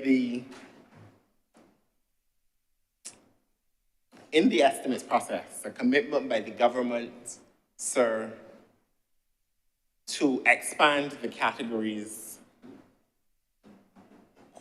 of persons who will benefit from the non-contributory pensions of the NIS. In those, let's return to the consultations a moment. In those consultations, the parents of children with disabilities called, sir, for that kind of expansion. But not only did it happen there, sir, while I may appear to be young, I recall well that advocates for persons with disabilities for many, many, many years have been calling for the expansion of those categories, sir. Some of them no longer with us. And so it was with a degree of pride and, sir, that I noted that expansion. But let me say this. There was some initial concern over the absence, or what was perceived to be the absence of Down syndrome from the categories listed, explicitly listed, sir. As I have indicated, the government of Barbados is prepared to take a comprehensive approach to the broadening of those categories and the provisioning for persons with disabilities. There is no reason to fear. In the regulations that will give life and legal effect to that statement, sir, persons with Down syndrome, sir, will be included.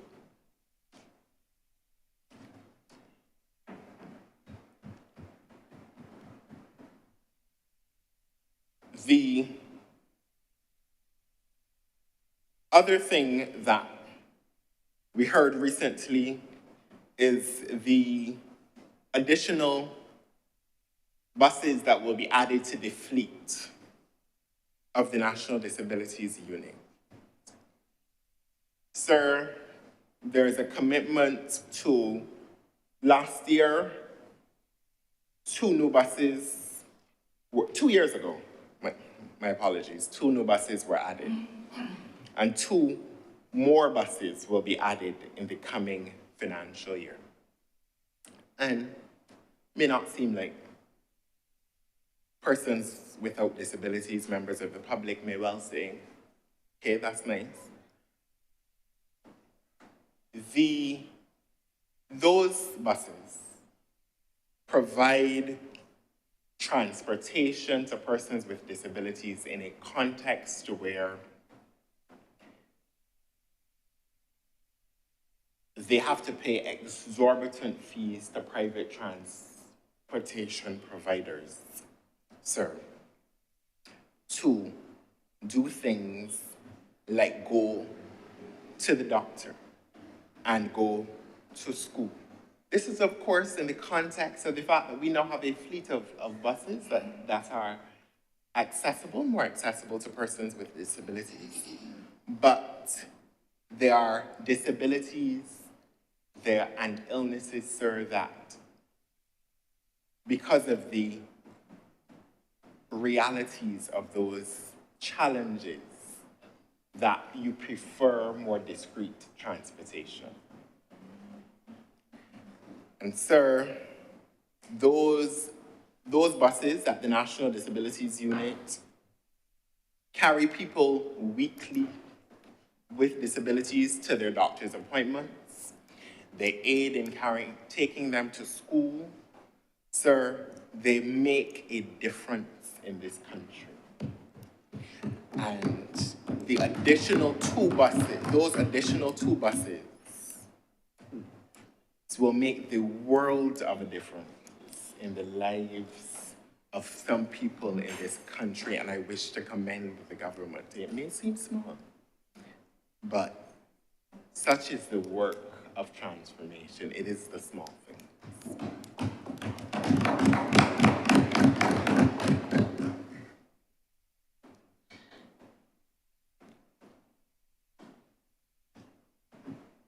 Sir,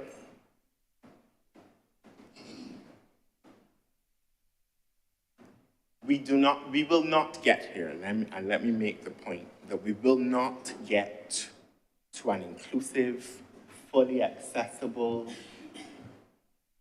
Barbados that makes accommodations for each and every person with a disability in the blink of an eye, sir.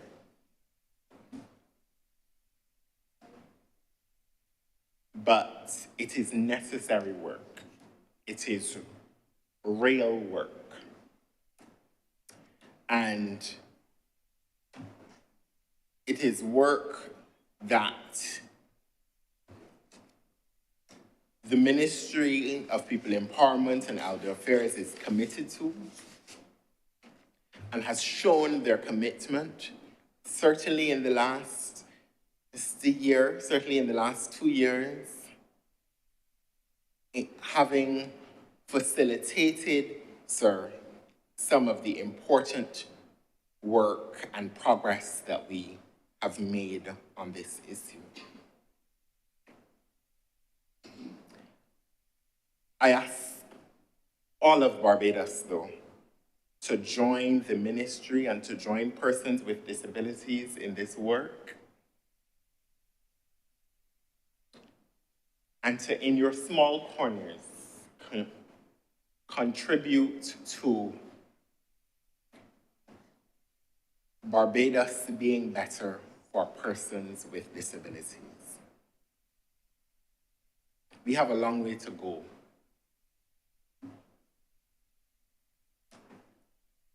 But I think that the Barbadian spirit always is to commit to the task and to bit by bit engage in making realities better for people. It is the Barbadian way, sir. And on this issue of disability and on this issue of inclusion, sir, may we be faithful to that tradition.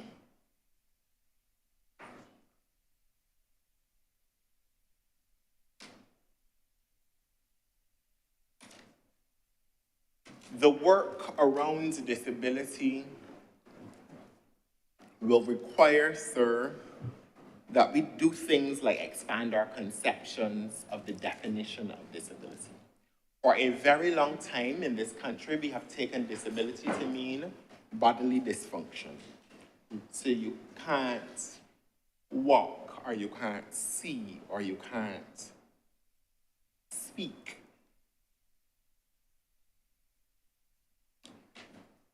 The law and policy, Mr. President, grounds, establishes and gives life to a more expansive definition. One that recognizes that sometimes the disability may be invisible. One that recognizes, sir, that the disability may require different accommodations and different aids at different times, sir. And I make this point intentionally because our social policy interventions up to this point have been grounded in a particular definition of disability. Right? You think of our exempt riders policy at the Transport Board, or you think of the very categories that exist at the NIS.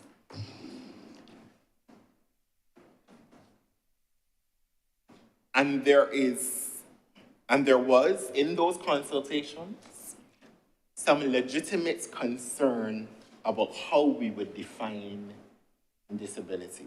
Because even in the context of the disabled community, there was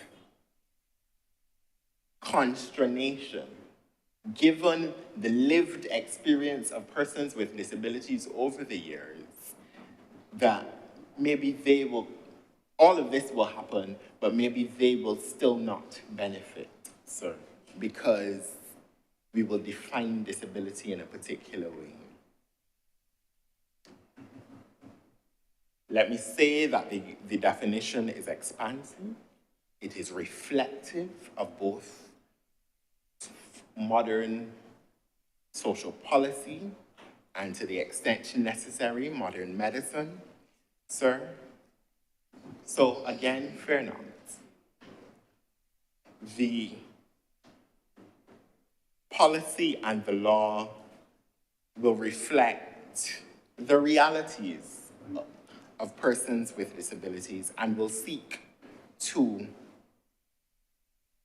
alleviate those burdens, to help Barbadians with disabilities be more included, be more empowered, and benefit from a greater degree of enfranchisement. Sir,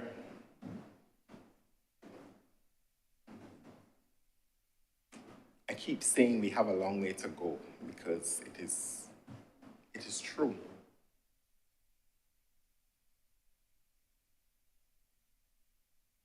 But we've also come a long way. And that too, sir, must be commended. I want to specifically commend the members of what is called the Hinkson Commission, the individuals who travels the length and breadth of this country and who met with anyone who would meet with us and others in the crafting of this national disability policy and this comprehensive piece of legislation. So I want to specifically commend them for their commitment to the crafting of a better Barbados.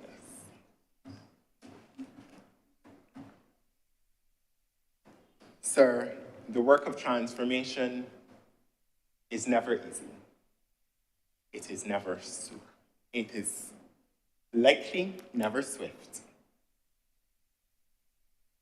But my hope, and certainly the hope of the Ministry of People Empowerment and Elder Affairs, is that future generations of Barbadians will come to know Barbados, where the realities of which we complain as persons with disabilities do not exist. That they will look at a 2024, that they will look at a 1999, that they will look back at Barbados of this period and say, oh, what a time it must have been. Oh, thank God it doesn't exist anymore. Mr. President,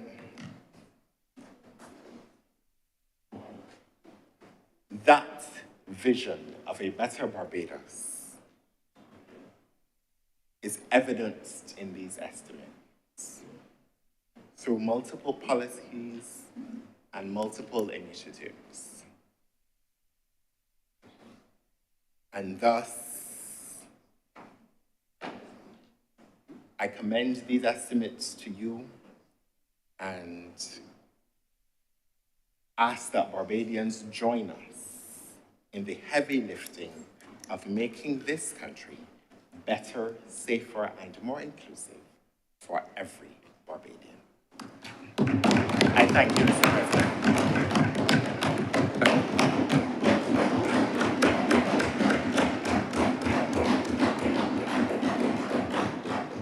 Thank you, Senator Andrele Boyce. Senator Nurse.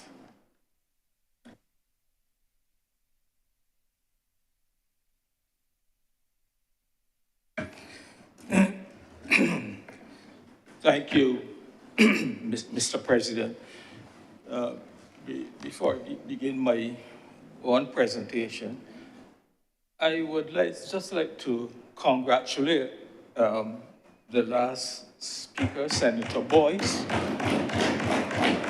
on what was a really incisive and indeed decisive presentation representing the people with disabilities in our community. I could see that he was speaking from right here. And I wish to congratulate you and to assure you that I look forward to those bits of legislation of which you spoke coming to this chamber and being able to support you in seeing them go onto our statute books.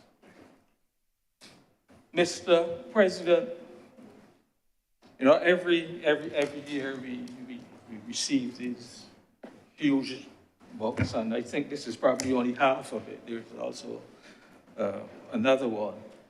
And of course, we open them and, you know, we start to delve in them and see, well, what is the expenditure budgeted for the next year? What is the revenue expected to be?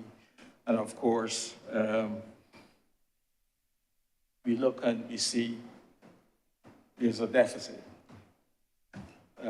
We look to see who has been allocated what in terms of funds to be able to carry out their programs in their particular areas. Of course, one of the important things is that deficit. And we notice this year it is just only, it is over, just over, I think, $1 billion dollars. As you know, in a different life, of course, or former life, I should say, we, you, both yourself and I, we tend to like to look at numbers. And of course, when we see a deficit, we look next to see, well, how will we finance it?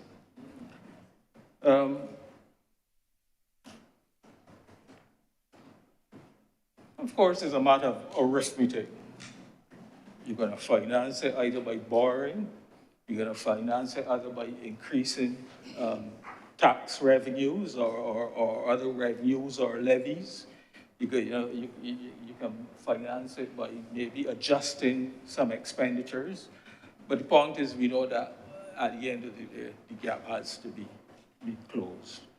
So obviously, I look to see how it is proposed that that gap will be closed this year.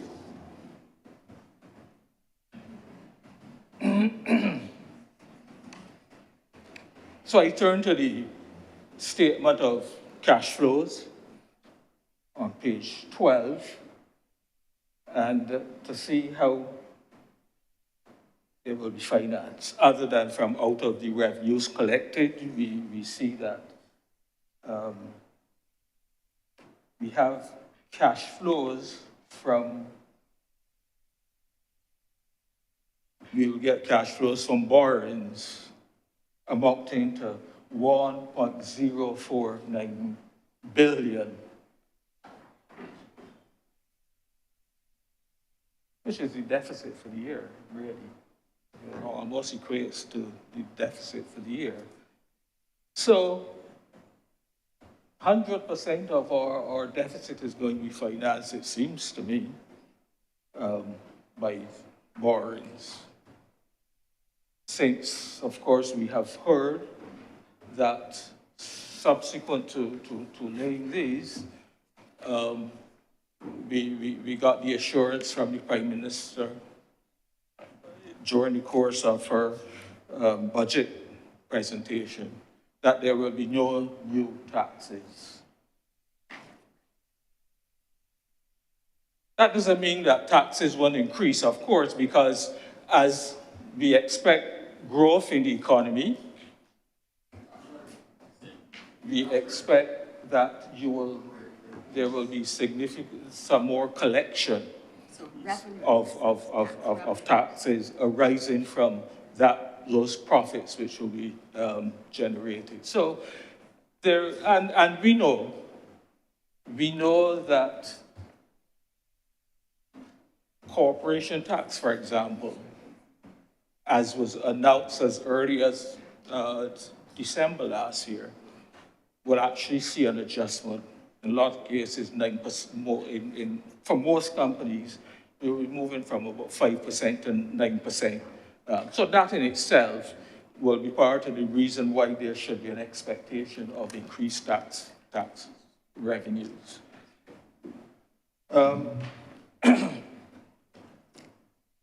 So I have no difficulty as long as at the end of the day, once having financed that deficit by borrowings, we have the ability going forward, when called upon to repay the debt, that we have that ability so to do.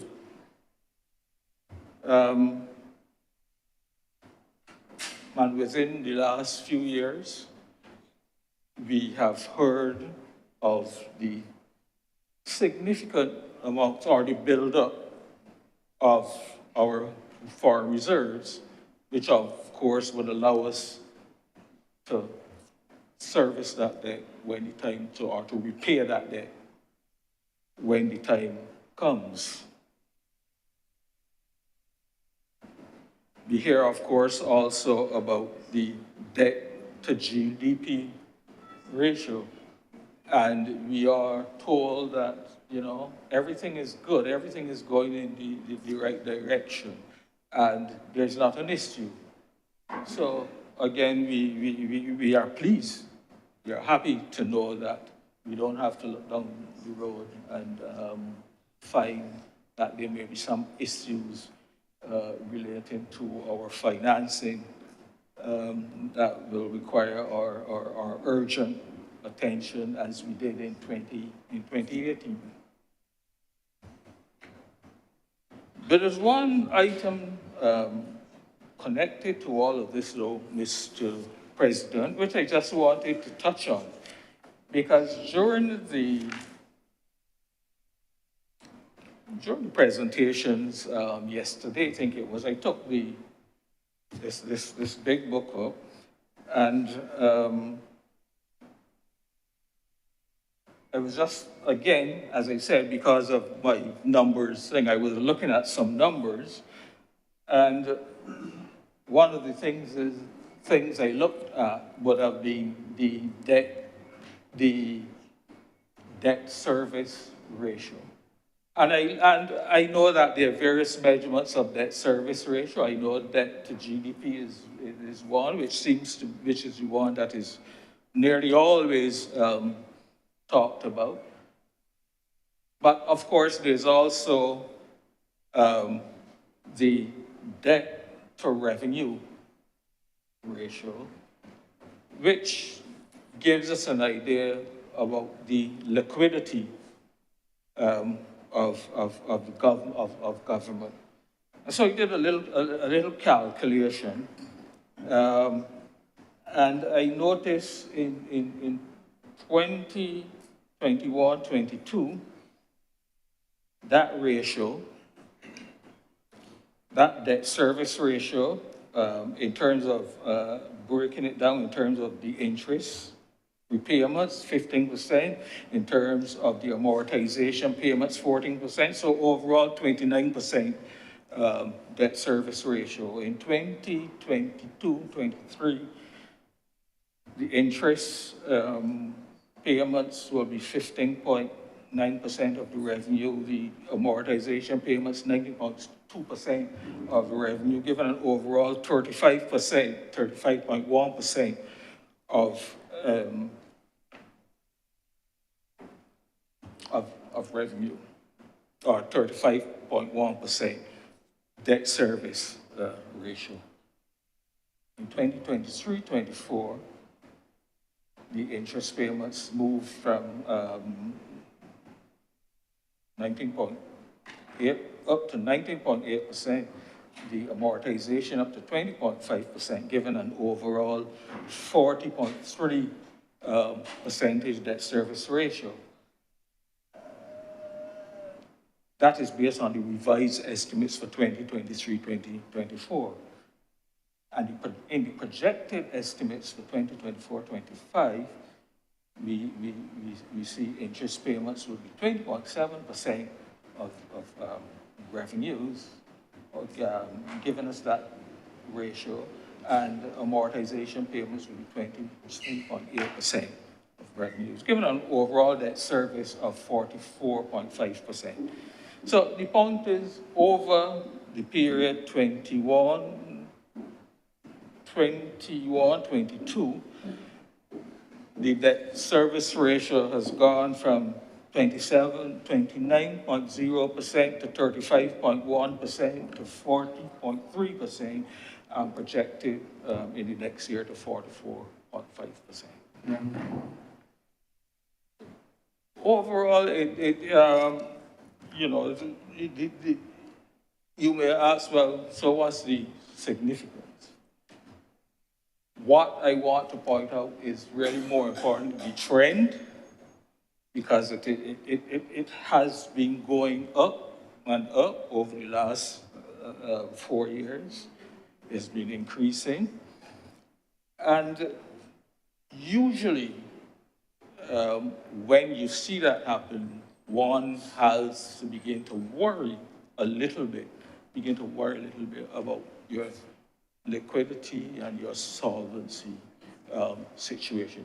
Not trying to frighten the public or put anybody on notice that there are some such significant issues which is down the corner. But it is important to note that because what happens is that as that ratio increases, it is going to crowd out the funds which are available to allocate to your current expenditure. It is going to prevent you from being able to do all of the other things that you would have wished to do in terms of your education reform and in terms of your housing projects and so on. So I'm just saying that is also an important number to look at, to keep an eye on, and to make sure that if it seems to be going out of proportion, which is not manageable, that we take early steps to try and pull back and do what is necessary to keep the management of our fiscal management in, on an easy level. And I also just, while I'm at it, just wanted to make one other comment as well. In terms of the projected cash flow statement, I would suggest that in future, going forward, if comparative figures could be added, I would suggest comparative figures being added to the statement, which helps, of course, again, in your analysis, because again, you're looking to see what is happening from year to year and how things are changing and and looking to see why they're changed. And of course, as accountants, we know that in presenting reports and statements anyhow, we always like to put in the comparative information. So that is pretty standard in the accounting field. So, and this would have helped rather than having to go back and say pull the previous big book from last year to see what were the differences and so on. Yeah. Not a big issue, but it's something that perhaps the persons who prepare could take to take into consideration.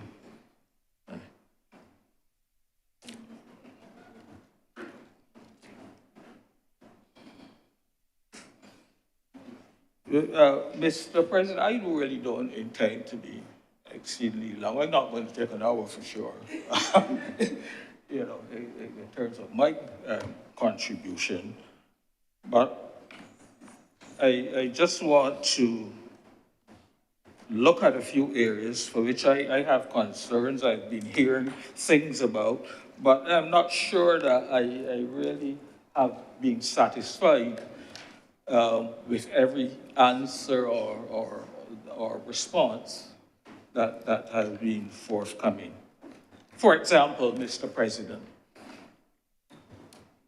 last year it was announced that government would be moving away from giving the subsidies or subsidizing the sugar industry. That whole sector was to be reformed. I get the impression government was looking to divest itself of the industry and get out of it and leave it to the private investors. I have no difficulty with that. As a matter of fact, I always laud actions when I see government getting out of projects such as this, which essentially are commercial, or should be anyway, which essentially require a business process to see to see that they are properly managed and to ensure that government funds are not effectively being poured down the drain. We have been told, and I've read it in the press by the Minister of Agriculture, that I believe the subsidy last year, 2023, which was the last subsidy, which was the last subsidy provided, would have been in the region of 30 million. So that saves the government $30 million. It is the industry effectively then is being handed over to private enterprise like it used to be back in the 60s and 70s. And so I think there's a company called the Barbados Energy and Sugar Industry Company, which has been established. And of course, there's the Barbados Business, the Agricultural Business Company. I think there are two, yes, you're correct. There are two of them being established, which is going to be taking this project forward. But my concern, my concern is that I often wonder, and I hear what some of the things that have been said. It's no longer a sugar industry. It's supposed to be an energy industry. Sugar is now going to be effectively just like a byproduct of that energy industry. But I am old-fashioned. I really often wonder, $30 million, which has had to be put into this industry over the years. I don't know how this is going to be suddenly turned around into some profitable entity that will not be looking to government down the line to be able to subsidize any deficits. So I really am interested in hearing from the players involved now. What is the what is the strategic plan for this industry? If they're going to turn the sugarcane fields into PV, both PV systems and general all electricity, will they stay in sugar? But certainly, if they do, are there any plans to expand the acreage in the industry? Because surely the amount of bagasse which comes off as a byproduct of the milling of sugarcane is not going to be enough to generate electrical energy over a year. We know that happens over a couple of weeks during the crop season, and sometimes there's even some difficulty in having that amount of cane fuel, fiber, or bagasse, I think they call it, available to keep the factories running. So I really wish them well. I think as a proud Barbadian, I would like to see that these private sector enterprises can take this project over, run with it, and make it profitable again. I am not going to hold my breath that's going to happen this year or next year or the next year. And that is why I said earlier, I really would like to see the strategic plan which says how this will be achieved within, let's say, the next 5 to 10 years, which is the sort of horizon that I expect it will take if this ever becomes a profitable venture.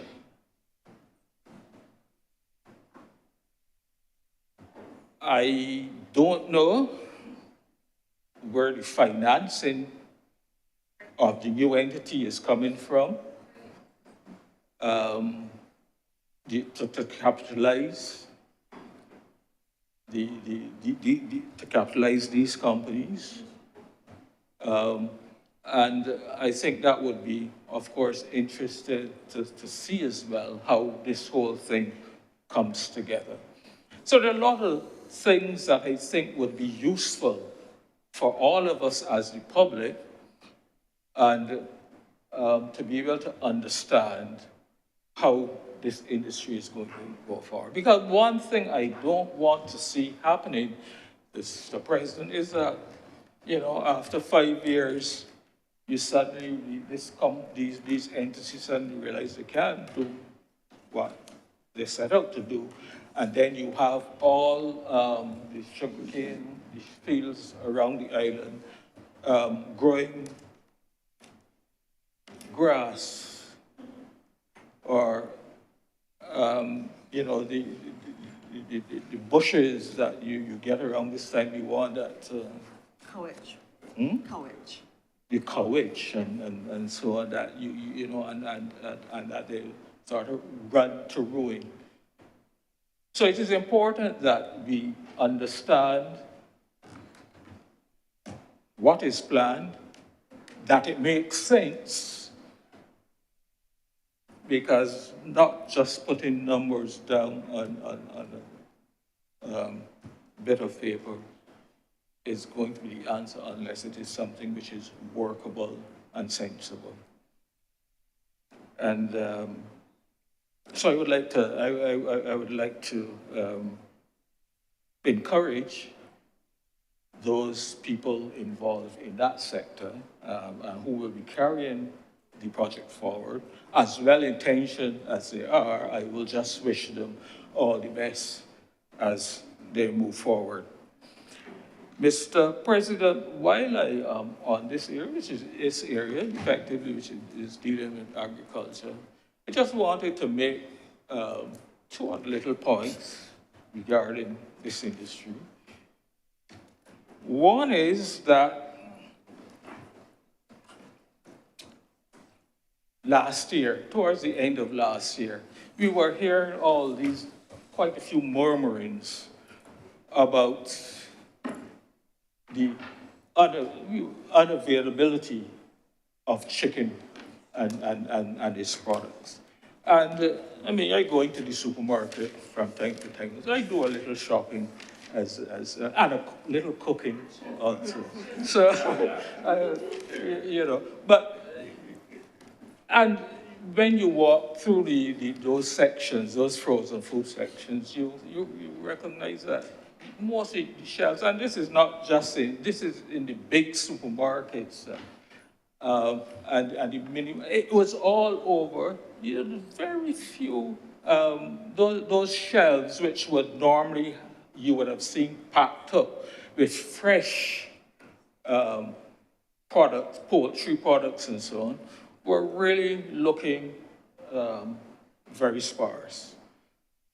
And as a matter of fact, I recall one of the supermarket retailers, in fact, more than one, coming out and saying, look, I don't know what's going on with the poultry industry, but, you know, when I order a certain amount, I can only get 40% of my order, or 50% of my order, or whatever the case may be.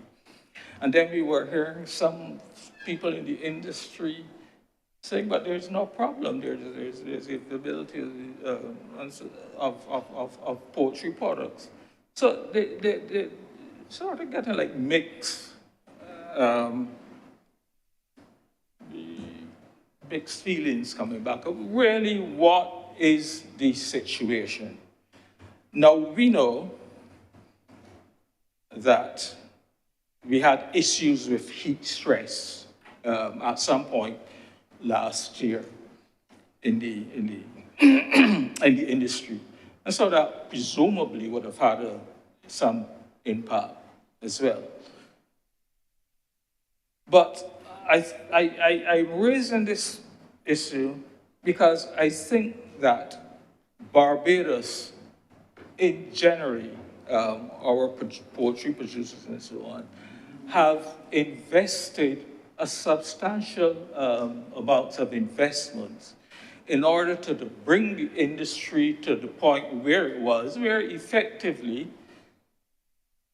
we were self-sufficient in poultry and supplying the markets, except of course for the chicken wings that don't care what you do, so that they can still be imported because Bajans like the chicken wings. So but that was the stage where we had reached an industry which I thought was getting to the level of maturity, which we would then be looking to take off and start to look at even doing some exports in some of our Caribbean territories. So I make all that point to say I don't want to see, I would really wish not to see a situation where the industry starts to decline.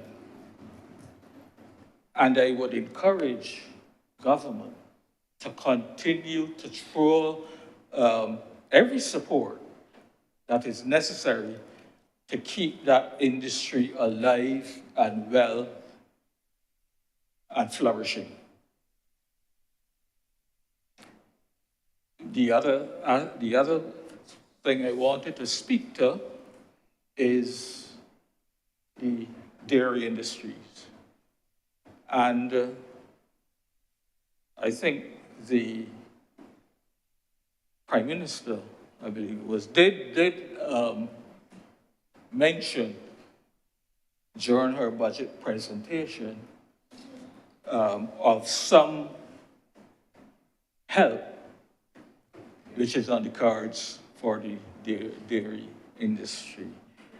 I believe it was, she mentioned that there would be some ease in terms of the importation of in-calf cows into the industry, which would of course have the effect of replenishing the industry, which would of course help to improve the genetics, because too often one of the issues in the livestock industry in Barbados is that you tend to do a fair amount of inbreeding.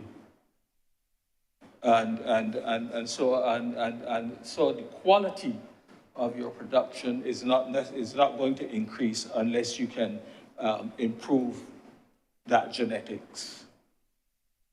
And again, there we had a dairy industry which was flourishing. From all reports,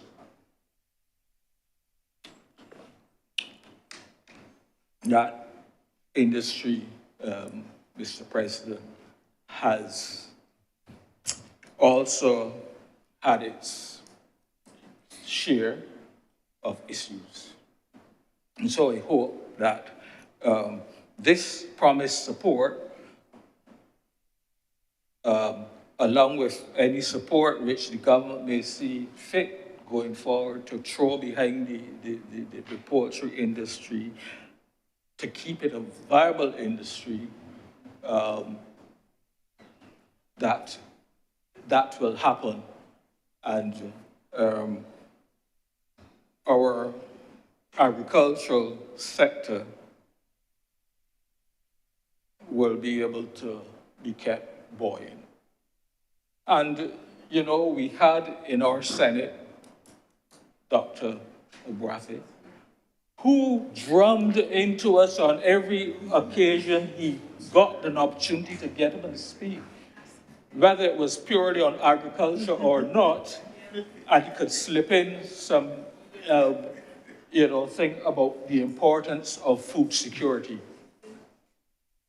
And I benefited from that, and I think that it would really be laudable to see if that all of what he has been saying,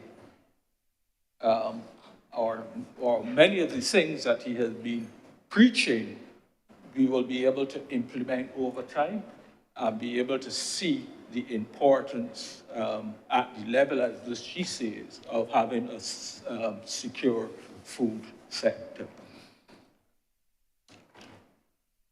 Mr. President, I next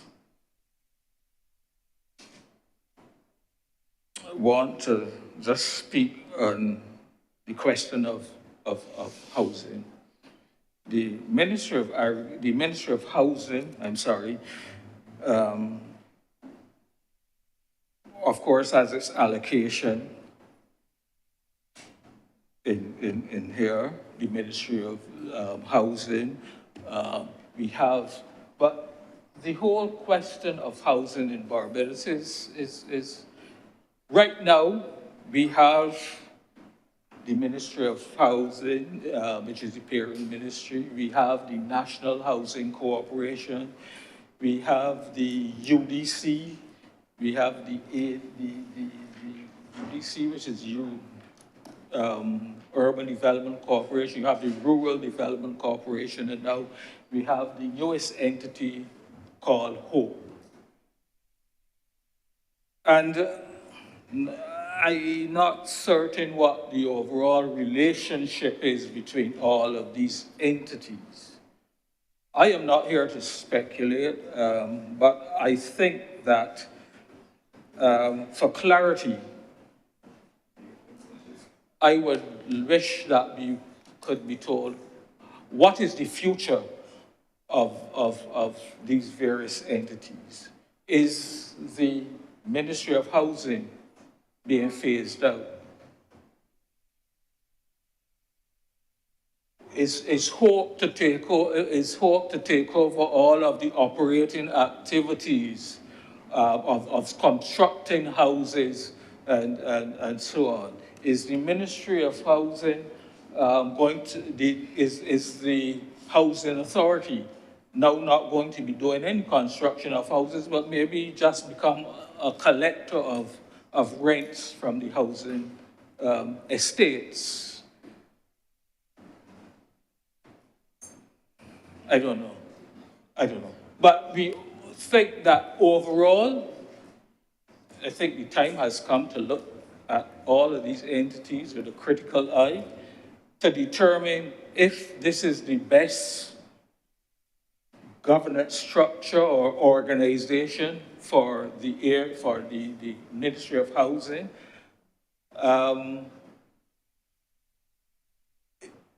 If we need to make further changes, or maybe look at amalgamating the UDC and the ADC, the urban, rural, housing, maybe, I don't know.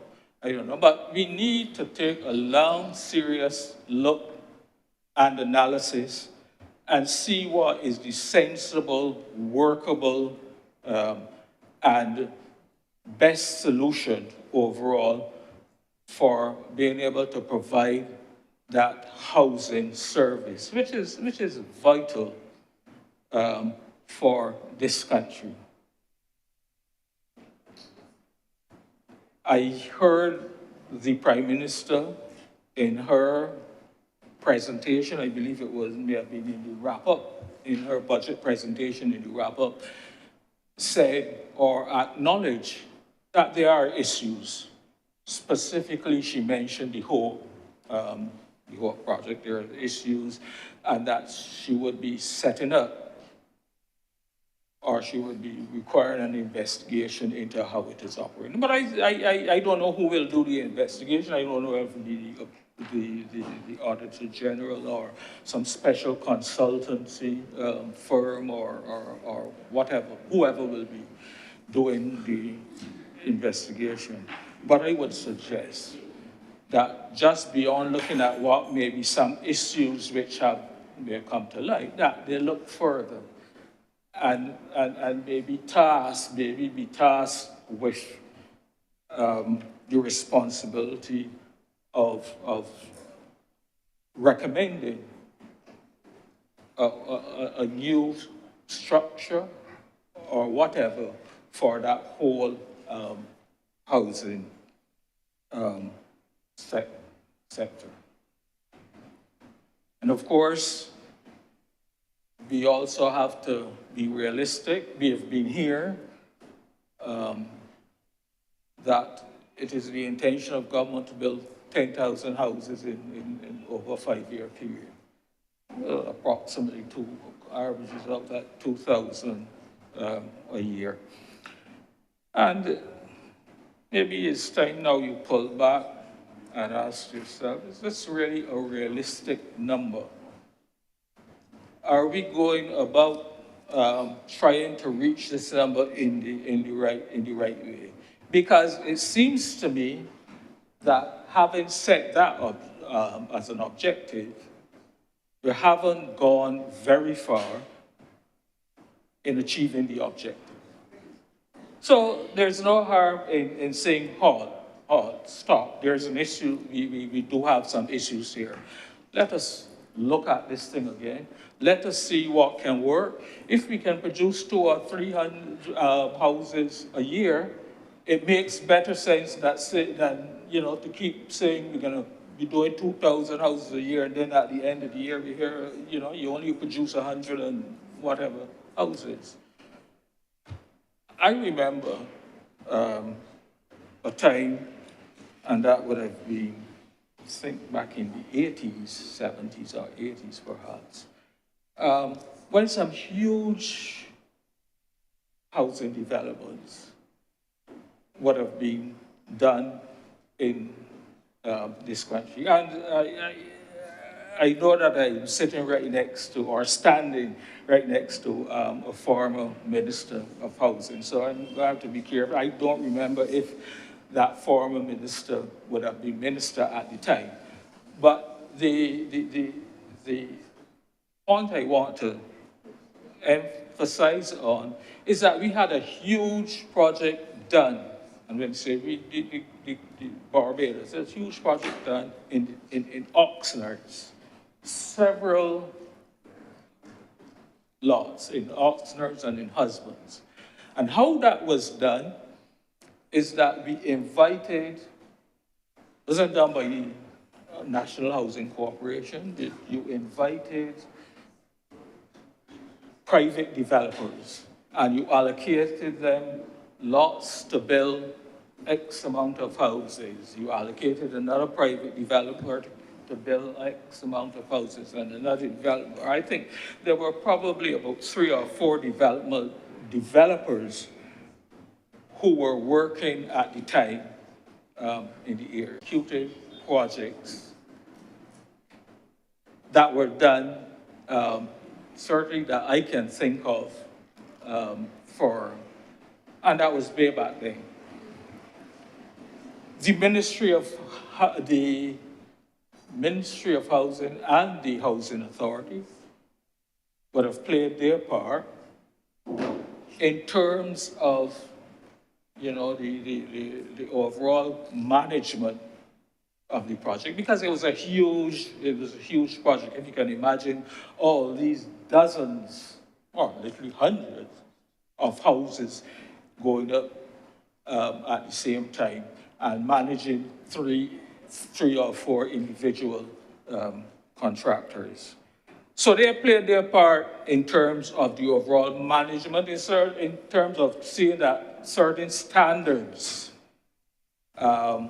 were maintained, and that the costs of these houses were kept in line with what the government's policy at the time would have been for providing housing for lower and middle income persons. I'm not suggesting that that is the solution to the issue now. I'm just saying that that is what happened at the time. And I can remember very well, with your permission, I just called the company's name. I remember Ideal Homes, for example, was one of those contractors.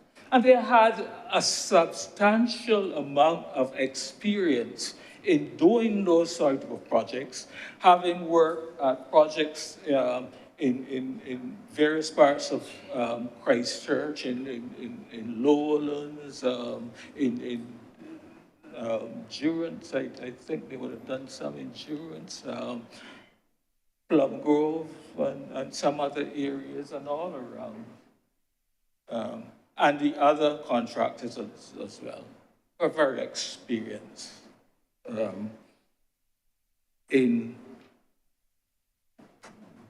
providing that level of housing for the lower and middle income persons in our community. And I tell you, it is not an easy or straightforward thing to do, to be able to build those houses, bring them in at a reasonable cost, and be able to make a profit on them. In actual fact, the margins on houses for middle and lower income persons tend to be very, very small. Profit margins are very small. And so if you mess up in some area, or you do something wrong,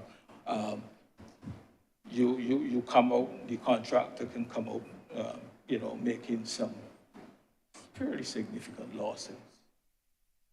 So when we look at government's policy, which is on the table, I think that is something, again, the government may wish to look at and to see how using that kind of approach, which was effectively like a public-private partnership, how that could be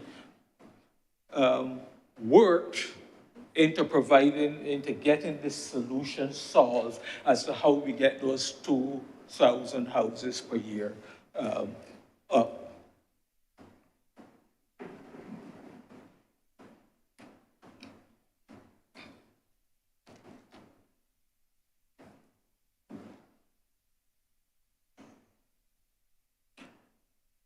Just wanted, now it comes into my mind, just to mention one other project, but this is not in terms of housing now, but in terms of the Ministry of Transport and Works, as it is now called. And it is just to say that I detect from going around and driving around in Barbados in recent times, that there is a significant amount of work seems to be going on in terms of this, I think they call it milling and paving of roads. And we have been crying out for quite a while for these bad roads. I particularly want to mention a specific road, the road from, and I'm sure Senator Rogers would know this road and some others, the road from Salters Junction to the Constance roundabout, which has been repaved. I mean, that road was atrocious. It has been repaved. But I raised that to make the point that the quality of work done along that road was outstanding. And I can say that because I have traveled on some other roads, just repaved, but you drive 10 meters and you're dropping into a manhole because the covers are not level with the road. Really bad, really bad work. That was and still is a problem along Highway 1. Yes, yes, yes. And I think that if we are going to expend this level of expenditure in terms of providing that kind of roads for our people, we have to do it right. We have to make sure that they take a leaf out of the book of whoever, I don't know who the contractor was, but whoever did that stretch. It really, I'm really impressed. I'm really impressed with it. And in fact, when I drove it, probably the first time, I had to keep an eye on my speedometer because you know, your foot tends to, go down a little heavy. And so I would really like to see it kept, but as I said, with that kind of quality. And government needs to insist on that quality roads. Perhaps what may be necessary is to have some retention, which at the end of the paving, and you have those issues that will not be released to the contractor until they're rectified. But I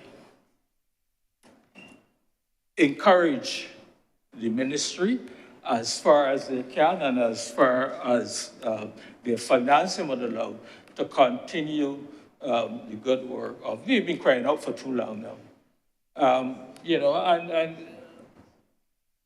persons have had all kinds of problems with their vehicles, problems with the suspension and so on. I've experienced this. I've had to replace certain parts on my pickup truck. So I know what it was. And so this is so I'm happy. I'm happy with that road, but do the others to that level, to that standard of quality. Mr. President, I next want to just touch on Ministry of Education. I tried to watch a little bit, as far as I could, when the whole question of the estimates were being debated in the other place. And, the ministers had to go in to the well along with all of their senior officers and give account. I don't remember saying the Ministry of Education. I don't know if they weren't called or what. That is probably a bit unfortunate because I think when I look into these estimates, the Ministry of Education has, I believe, maybe the second or third largest allocation of funds.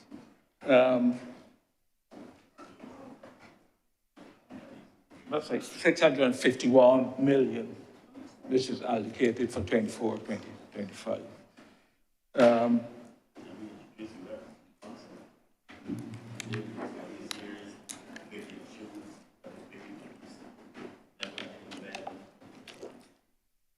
And so it would have been good to be able to hear from those persons what their plans are and how they're going to execute their plans in the coming year, and how they can assure the public that that $651 million is going to be well and truly spent. And there have been several problems in the ministry, so that's not an open secret. You read them, you take up the newspaper on a daily basis, and you see, I don't know, parents kept their children home because of the school is in bad shape. You see teachers decided to stay home because of some environmental issue. Um,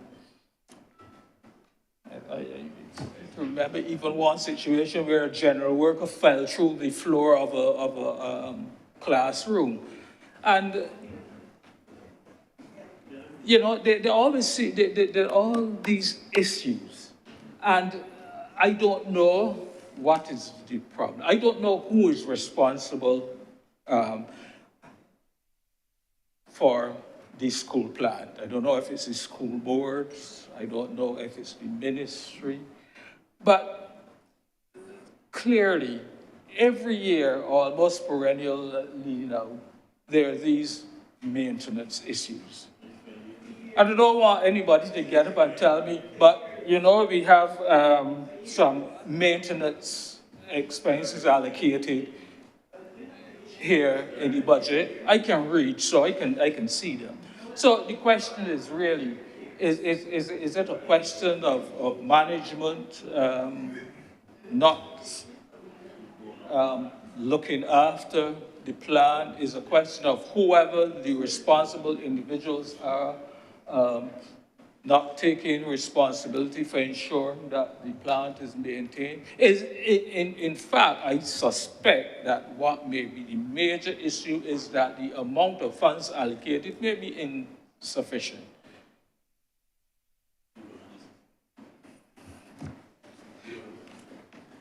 And so, with all of what is happening in the ministry, with the education reform, with all of these having to deal on a daily basis with all of these various issues, I have taken up or I've seen the chief education officer on television. From time I've seen the chief education officer reporting on in the press on some of these issues. And sometimes I feel sorry.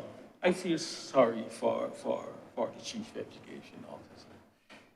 Because it seems that she has to go home and lay in her bed every night with a whole level of problems, on her chest, which she has to resolve. And I don't know, maybe as part of the overall education reform, maybe we should look to see if the current management of the whole education system is fit for the purpose for which we are moving our education system forward. But it needs a serious look at, because it really makes no sense. Every day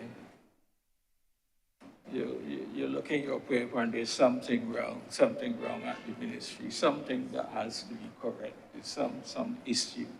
And so I don't know what the answer is, but certainly I think that we should take the time as we go through all the other processes with the reform and whatever else, that we look at how this service is being provided. Mr. President, I also just want to touch on something which is not specifically the forte of the Ministry of Education, but certainly connected to the extent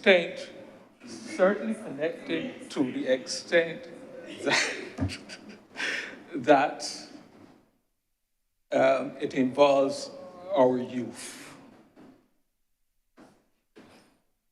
I'm speaking specifically about the situation where for, I don't know how many years now, it's probably, the number of years now is probably at the stage where you can say donkey years, as the old folk used to say, that we have been talking about doing a new stadium to allow our athletes to be able to do all of the things that they have to do and to be able to perform at the level which makes them competitive with the region and with the world. 16? Lot of years, so they're really donkey, so that's donkey years. But, and this is something that I believe I spoke to when we discussed in here the sports, the whole plan that the Ministry of Sports had for the development of sports in the country. And we have been hearing for all that long time that there is a new stadium is going to be constructed. Since then, we've heard about mini stadia.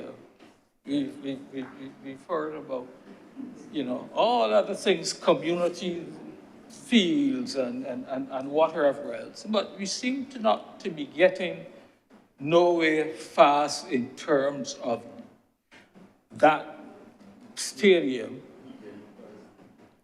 which more than one government, which more than one administration has promised.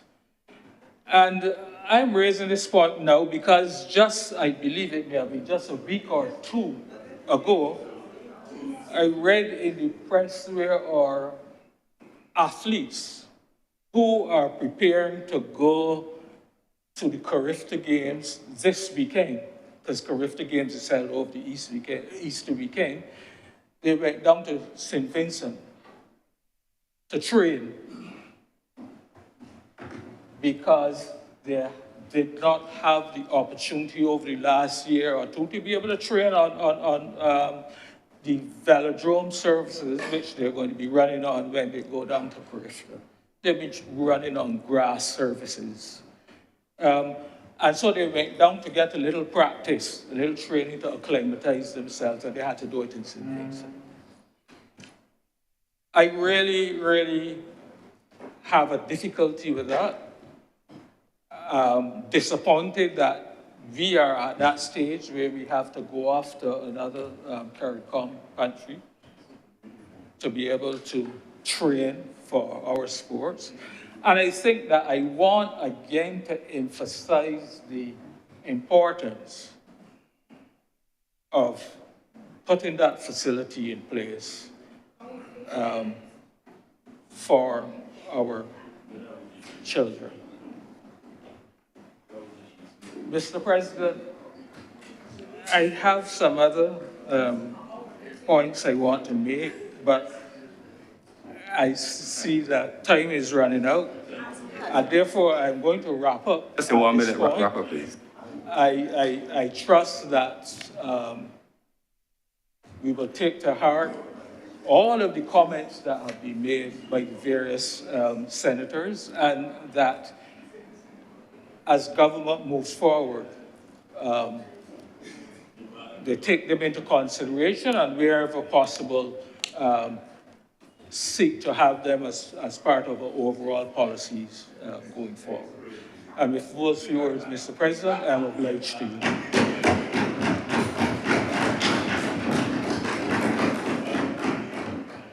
Thank you very much, Senator Durst. You said you were going to be brief, and you batted for 1 hour and 30 seconds.